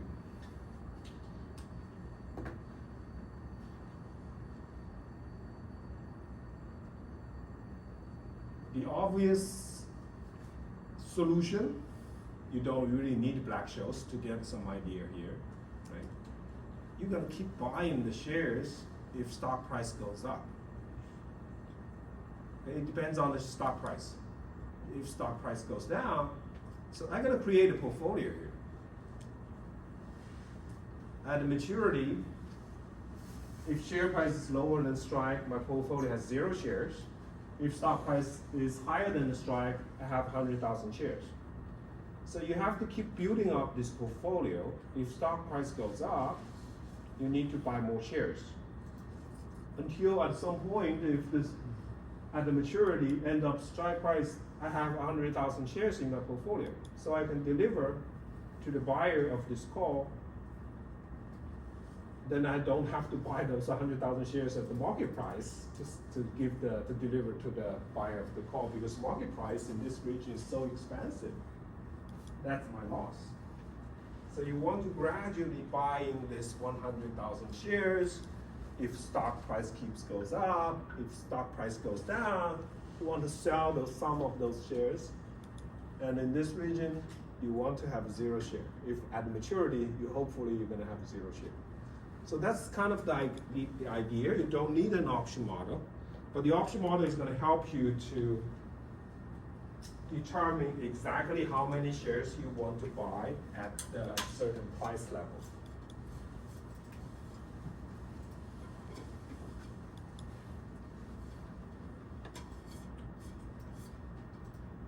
So that's delta hedge. Initially, the delta of an option is 0.52.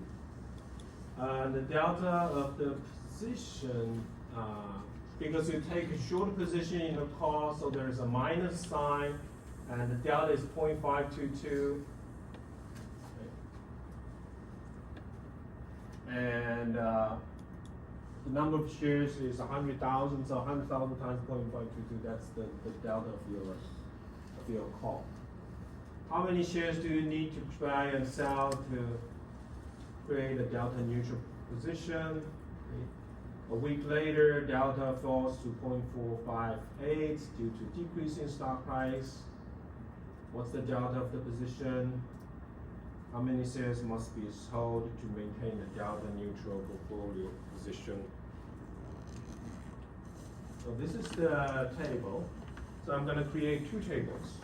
Okay, these are two different scenarios. There are two possible scenarios at the maturity.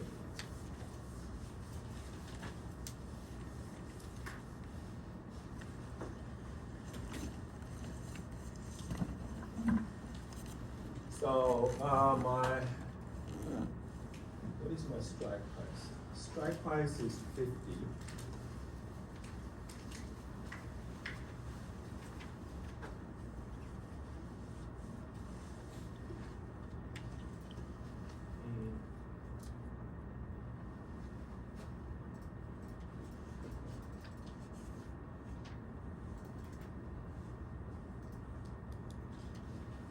Okay, that's my strike price.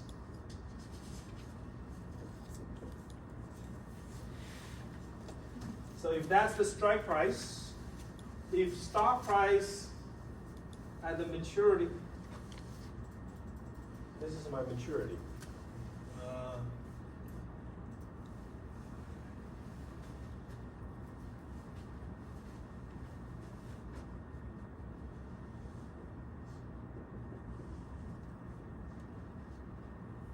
So if my stock price ends up higher than 50,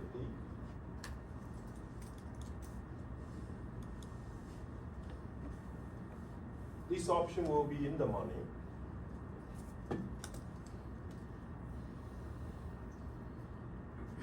Or it will be out of money, this region. So if this option is matures in the money, as a seller of this option, I have to deliver 100,000 of shares. So if you look at the stock price path, stock price starts at $49.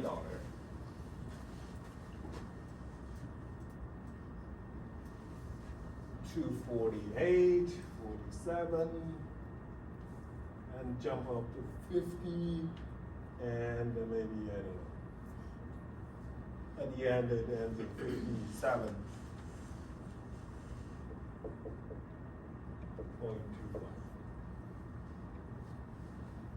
So this is the first path. So this is called the first scenario, or a path of the stock price. So what we're gonna do here is we will have to track the delta of this option. So you can see, you start with a delta of 0.52, and because to make your delta neutral, you need to buy 52,200 shares. That's a plus delta. This is a minus because it takes short position. So the total delta, you make delta neutral at day 0. Delta neutral at this point. And you're going to keep doing that every week. Okay, this is by week. You rebalance every week. You can see in week 1, your stock price goes down. Your delta goes down too. Because the delta goes down, you have to sell some of those shares. The reason that you want to sell some of those shares is that when stock price goes down, it's more likely out of money at the maturity. When stock price goes up, it's more likely in the money. Okay? So if it's more likely out of money, you're going to reduce your portfolio. Reduce the number of shares in your portfolio. When stock price goes up, you're more likely in the money, so you have to increase the number of shares in your portfolio. That's why you're going to have to sell some of those shares in year week 1. When stock price goes down, you're going to sell more shares. And when stock price goes up, 50 in week 3, you're going to have to buy more. Okay. Now stock price goes up, you have to buy more shares.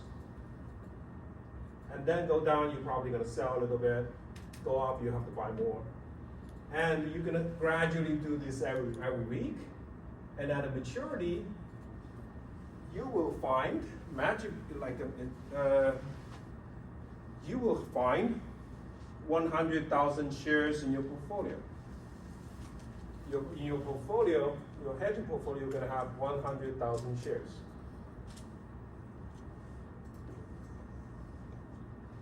So you will sell these 100,000 shares to the buyer at the strike price. If you don't delta hedge, you will have to buy the share at $57.25 and sell those shares to the buyer of the call. But if you delta hedge, you don't pay this high price. You don't have to pay this high price. You pay a much lower price, which is, before the maturity. You pay the price gradually to build up your portfolio to 100,000 shares. So it's less costly for you. That's the idea here. You pay the price, gradually build your portfolio until maturity you have 100,000 shares. Now, what if, this is just one possible path of your portfolio. What if your portfolio follows a different path? And what if the stock price follows a different path, right? We cannot predict stock price change movement. So this is another scenario. Stock price starts from $49 per share.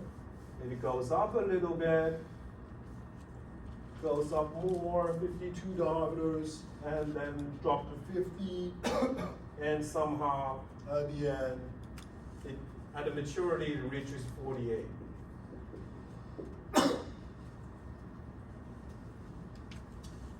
So what are you gonna do? Same strategy. You started with 52,200, which is the delta. You make your portfolio delta neutral at net zero. And when stock price goes up, you're gonna have to, your delta is gonna increase. You're more likely end up in the money. So you have to buy more shares. Hips goes up, you're gonna keep buying more shares. When stock price goes down, you're gonna sell some of those shares because you are more likely out of money. You don't need those shares. And then you're gonna gradually sell those shares until maturity, and you'll probably sold all the you have already sold all the shares, you have 0 shares in this portfolio. Because you don't have to deliver. At the maturity, the hedging portfolio becomes 0 shares, so you don't deliver. So that's how you hedge a nonlinear product, a call like this. Okay, so just once the call has been sold, the bank doesn't really just follow you. They have to do this dynamic hedging, delta hedge, to keep a portfolio of those shares, number of shares. Okay, if it's end up in the money, the portfolio is going to consist 100,000 shares. You can deliver to your the buyer of the call. If the option ends up out of money, you have 0 shares in your hedge portfolio, so you don't have the buyer is not going to exercise it anyway. So that's the whole idea. The exact number will need, like, how do you determine the delta as a function? The delta as a function of the price. You need an option model. It doesn't have to be Black-Scholes. Black-Scholes is just standard way that people use. So you basically need a model to do the hedge, to calculate the hedge rate, the delta. It is costly to hedge options, as we see from the previous table. Delta hedge involves frequent trading of underlying. And there is a cost here too. The cost, it's actually pretty costly. If you look at these numbers, you're probably gonna notice you will have to buy when stock price goes up. When stock price goes down, you have to sell. That doesn't sound right? If you're gonna make money, you're gonna buy at a lower price and sell at a higher price. Now if price goes up, you're gonna buy, and the stock price goes down, you're gonna sell. That's gonna be very costly. you're gonna lose money over time. But that's the cost of hedging. So it's pretty costly to hedge, the delta hedge an option. So, because you buy at a higher price and sell at the lower price. So you can see here. Okay? So when stock price goes down, you're gonna sell. When stock price goes up, you're gonna buy. Okay? So it's gonna be costly. But even though it's costly, it helps you to hedge the risk. Okay? So the cost of hedging this option, we discounted the inception date is actually theoretically is the price of this option, the theoretical price of the option. So in the previous example, if you look at this example, that the bank, right? This bank example, the bank sell the option at 300,000. This minus 2.4 times 100,000. This is the theoretical price of this option. You can think this as the cost of delta hedge. Okay? So they sell at 300,000. They pay the cost of delta hedge. They still have a profit of 600,000 without any risk because they hedge the risk. So that's their profit. You can think about this option price as the cost of delta hedging. The present value of hedging cost in previous example is slightly different because they represent new frequency. Okay, so let's take another break.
Wait, was it supposed to be Saturday? Like, when was it stopped? Oh, well, I thought it was. So you were doing so the one that so you did the class, that's kind of review, right? Yeah, 20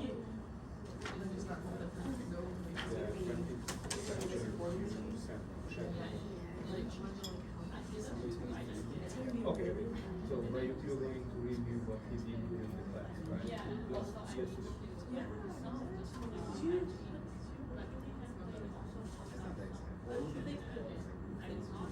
It was hard. did you post it today? No, I mean, it's whatever. Yeah, I saw her like, she was so focused and laser. Laser sharp focus. Did you learn it? No. I got here at like.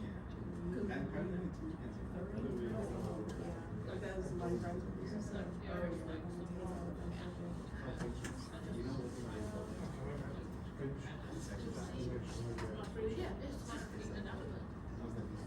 Yeah. So funny. You should have one. Next time. Get it together.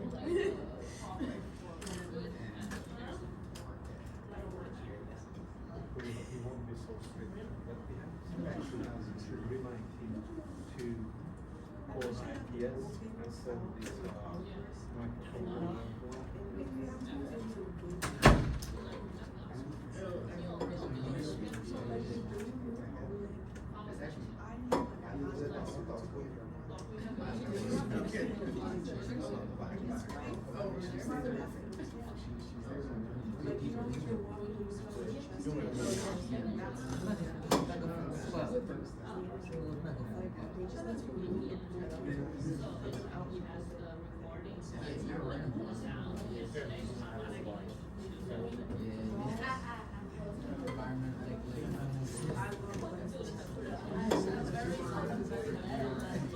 Are you going to share it first? When I play with my friends.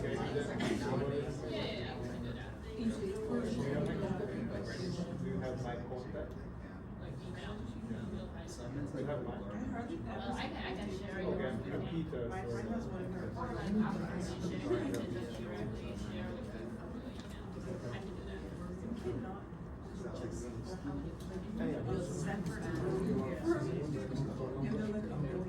Oh, so we are saying that we told me that just for the class, the professor, she doesn't like, for the boy, my friend has a boy, like, morning I'm asking him to share with me.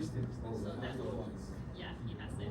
Don't you want maybe other professors, we will make sure he calls IPS and takes care of the microphone problem?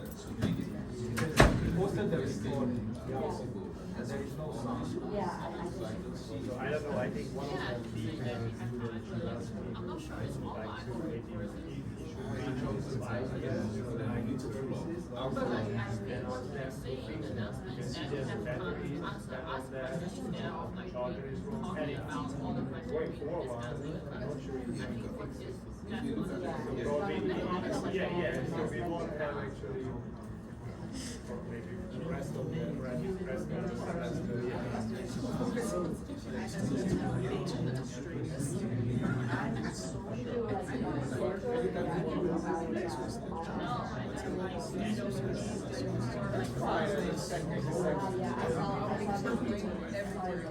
because then I can text you and send to me. Yeah, I saw someone setting a team to remind me. Because then he's kind of feels forced, you know, like a guy or something.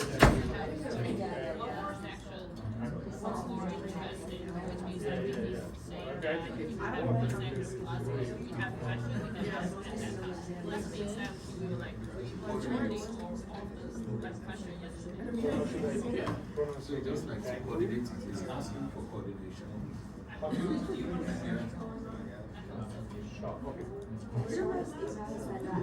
That's your last name. Probably Monday, because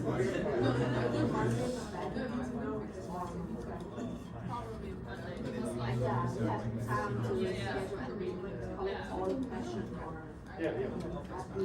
97968. On Tuesday. Thank you. How are your last name, right? Monday to Friday. And you're also in you're in a problem, no, I don't think Henry helps you. Yeah. Really?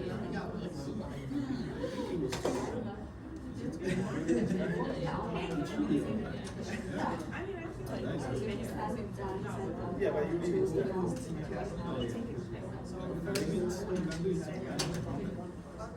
yeah, I'm going to text you just Okay, summarize. So co-option is basically a function. So for this kind of nonlinear product, your any derivative price is going to be a function of underlying stock price of volatility, etc. So C, for example, call is a function of the stock price volatility. At any point in time, we can hedge the stock price risk by creating a delta neutral portfolio. So delta is going to be the derivative of C with respect to S. Okay, you need the formula here so that you can compute derivative of C with respect to S. You compute delta, and you're going to create this portfolio. Long this call, to short the delta shares of underlying. If you short the call, you can long the delta share of underlying to create this portfolio. And you can compute the delta of the portfolio by taking the derivative of the P with respect to stock price. You can see that your portfolio, if you create such a portfolio, delta portfolio has zero delta, which is delta neutral. We call it delta neutral portfolio. So once you have a delta neutral portfolio, your portfolio value is not going to be changed with respect to the changes in stock price. So because according to definition, right, I changed the partial derivative to this derivative. So the delta is this, and you can see if I have a zero delta, if I have delta neutral, then dP is going to be 0 times ds, which means regardless of ds is the change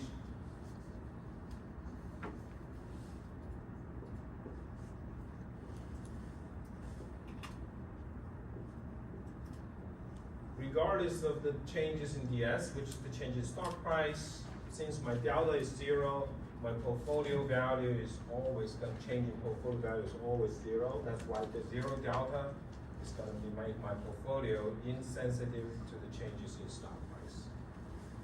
Okay. So that's the reason. So that's why you want to create delta neutral portfolio at any point of time if you have nonlinear product. In practice, frequent rebalancing matters for the accuracy of delta hedge, so you want to rebalance as frequent as possible. However, this involves frequent trading of the underlying. So there is some model risk here. So Black-Scholes is not a perfect model, so the delta computed using Black-Scholes is not perfect too.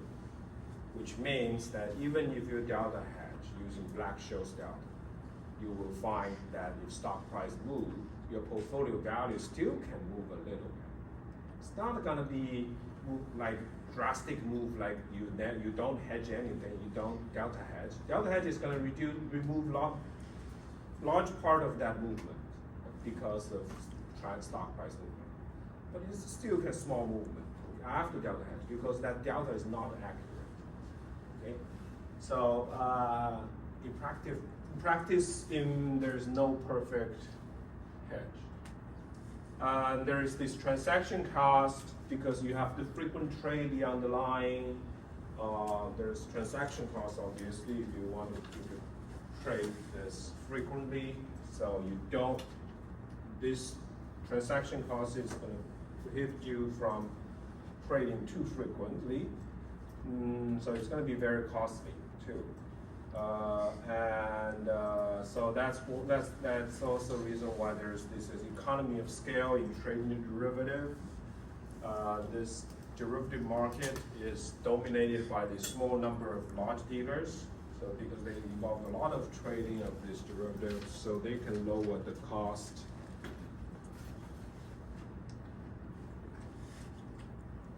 So,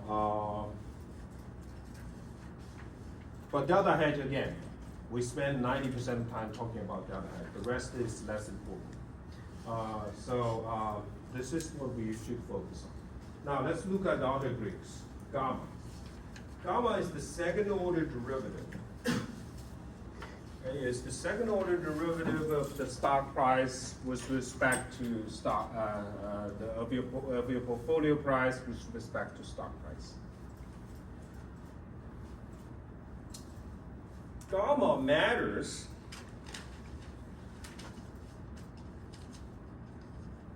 when there is a large change in stock price. So in those very volatile market environment, or there's a sudden change in the stock price, then gamma is going to matter. Okay?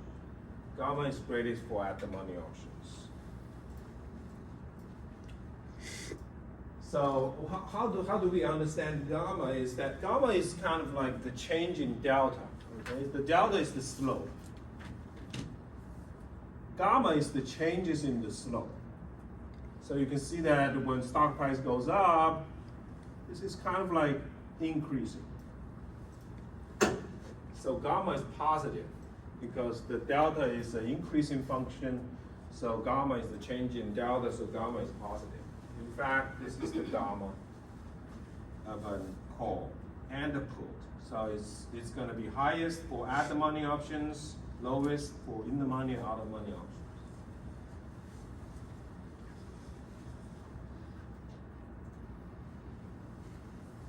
You can create a delta neutral portfolio, you can create a gamma neutral portfolio too.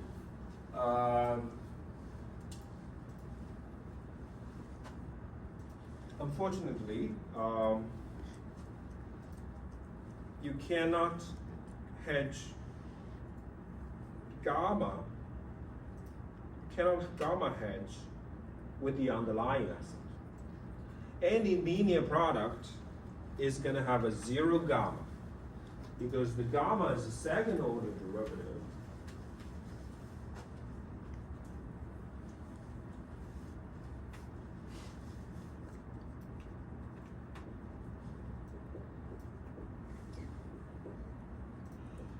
For any linear product, the underlying asset is a linear product of itself. You can imagine that if you take a second order derivative, it's going to be zero. Because the first order derivative is a constant. Gamma is the changes in the first order derivative. So it's going to be zero. So if it's zero, how can you use it to reduce the gamma of a portfolio? You can't. So zero gamma cannot be used. So you need to, in order to hedge gamma, you need, in order to reduce your gamma, you need to use nonlinear products. Two, you use options.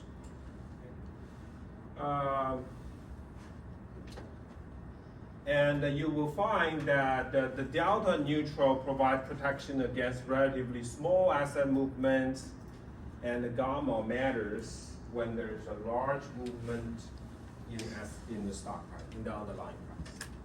So in other words, basically, for example, you hedge the delta, you delta hedged your portfolio. When stock price tomorrow, so at the end of the day, your delta is you create a delta neutral portfolio. And tomorrow, for example, you wake up, maybe Donald Trump made some announcement, stock price starts to goes crazy, and then you will find that your portfolio, even you have a delta neutral portfolio, your portfolio value is going to change too when stock price moves. So your delta hedge only moves when the underlying stock moves a little bit. But if it goes like a a lot, if there's a very large move in stock price, your delta is not gonna help you. It's gonna help you reduce the movement in your portfolio, but not perfectly. So your portfolio value is still gonna move because you are not gamma neutral. Okay? If you want to hedge both small movement and large movement, you want to make your portfolio both delta and gamma neutral.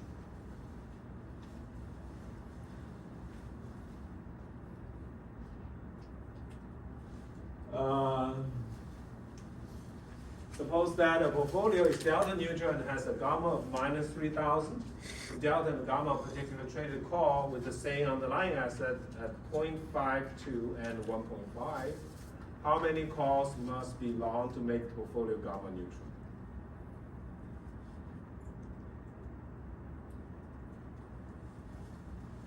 Think about it.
So your current gamma is minus 3,000.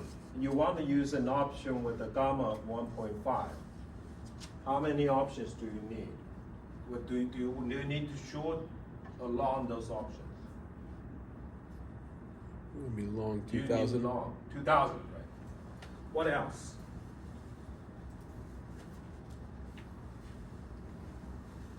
That may affect your delta. You need to fix delta, yes. So you have 3,000 minus 3,000. Now you're gonna long 1.1. You will long X unit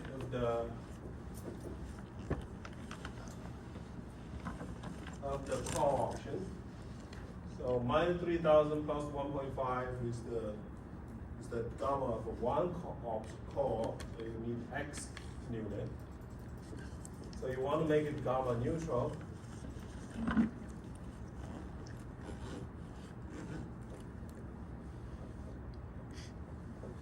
Gamma is 0. So you can solve for X. X is 2,000.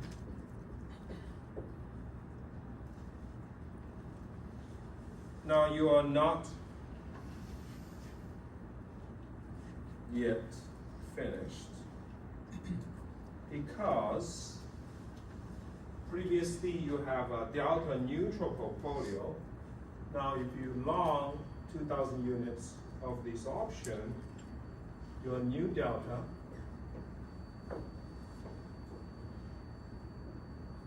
will be 0, which is the initial delta, plus 2,000 times 0.62, which is the delta of 1 unit, 1 call.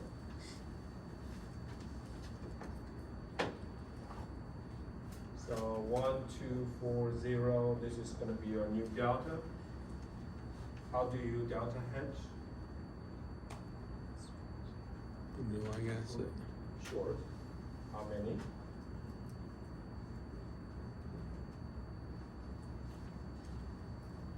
So you can do the 2,000 times after that? 0.62, this is the delta of call. How many underlying you need to short? You need to short 1,240 units of underlying.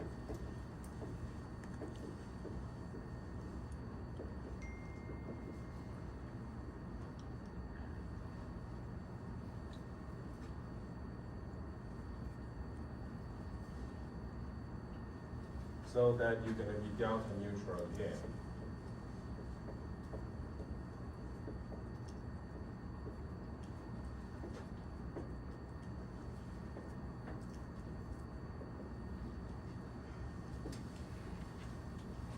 So whenever you do this gamma hedge, gamma neutral, create gamma neutral portfolio, remember you have to keep in mind that delta is the first order effect, gamma is second order.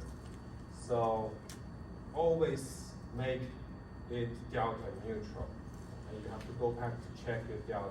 Make sure delta is 0. 1 0 gamma.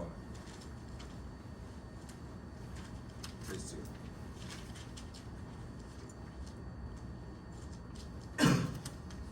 Okay, so that's gamma, and so again, gamma hedges the large movement in price movement. Large price movement. Delta hedges the small price movement, but large price movement is less frequent. And there's just a few trading days that's going to be large movement. For example, earnings announcement. So gamma matters only for a few specific trading days. Then Vega. Vega is another source of risk in derivative trading. It's possible the volatility, measures the volatility risk. So this is the VIX index, which measures the, which is an index for the volatility of SP 500. It's created using a portfolio of options on SP 500. So you can see that on average, SP 500 volatility is about 16%, but the volatility itself is a source of risk. So there is a certain fluctuation here. These movements are totally unpredictable. Okay? So they are this is called a volatility risk. For those nonlinear products, such as options, volatility increases, option value is going to increase. So you're exposed to volatility risk. The Vega measures the volatility risk, is the changes in your portfolio value with respect to changing volatility. When volatility increases, those option prices going to go up. Even the stock price doesn't move.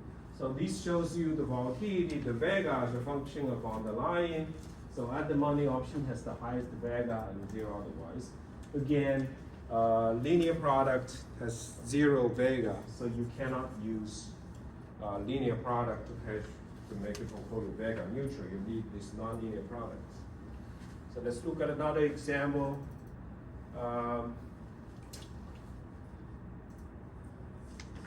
So we have these this portfolio, okay? Delta neutral portfolio. Gamma is minus 1,000, Vega is minus 8,000. We have these two options, option 1 and option 2. These are the delta, gamma, and Vega. So we want to solve for, we want to create a portfolio that is delta, gamma, Vega neutral. So you don't expose to small movement, large movement in stock price. You don't expose to volatility risk at all. How can you create such a portfolio? Let's work on this for maybe 3 minutes.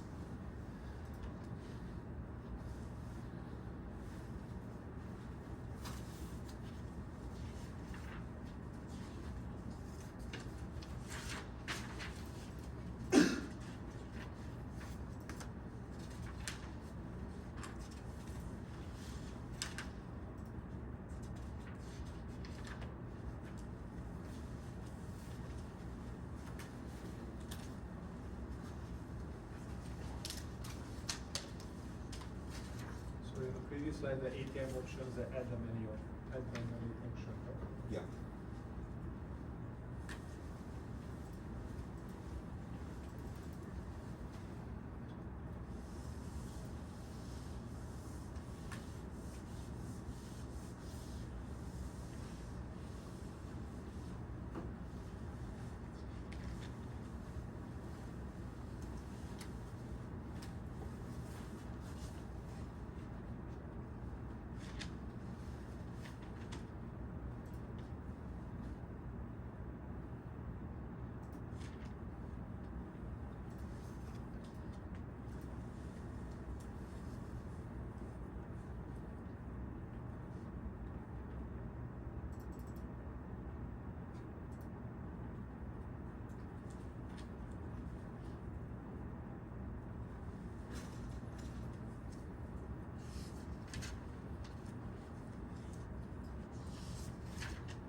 So how many option one do you need?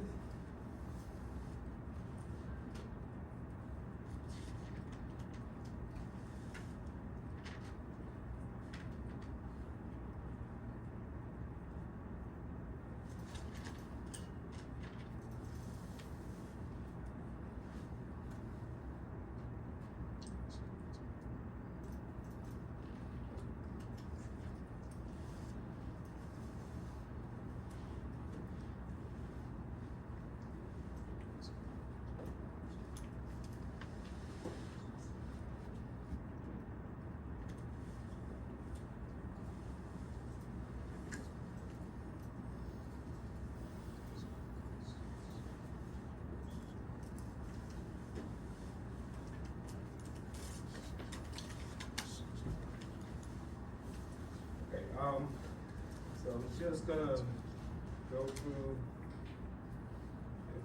the results. Just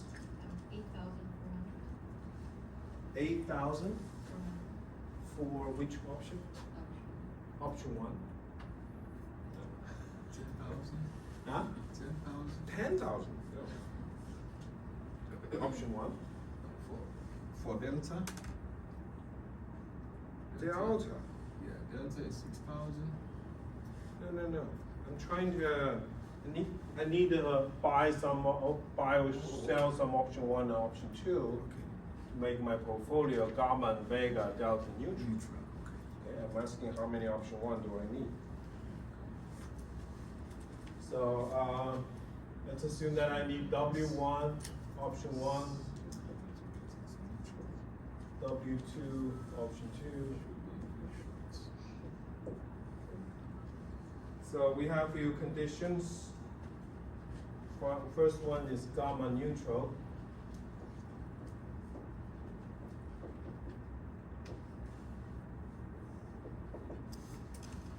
So the total gamma is minus 5,000. This is the gamma of the initial portfolio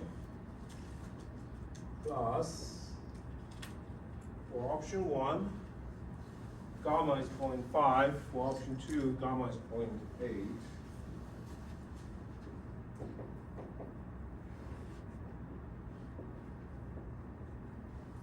I want to make it gamma neutral. I also want to make it vega neutral.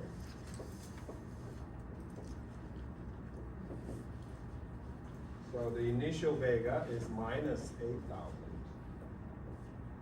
Option 1, 2, vega equals to 2. Option 2, vega equals to 1.2.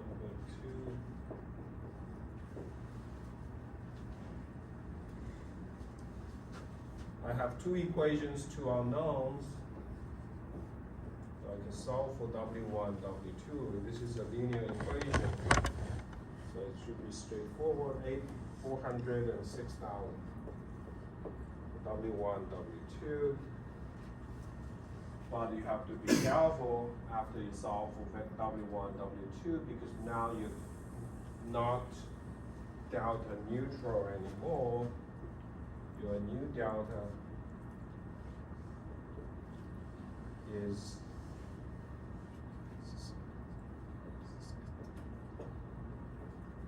$400 times the delta of option 1, 6,000 times the delta of option 2, and the initial delta is 0.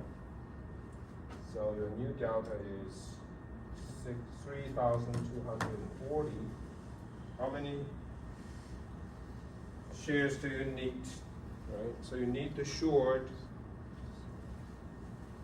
You want to make it delta neutral.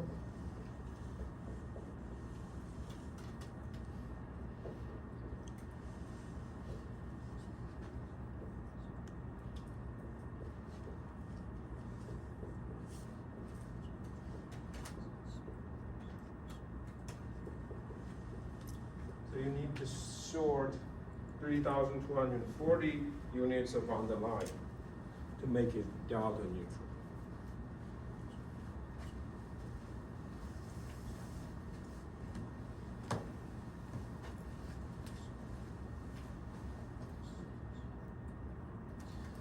going to start. So we're gonna finish the rest of the slides next week.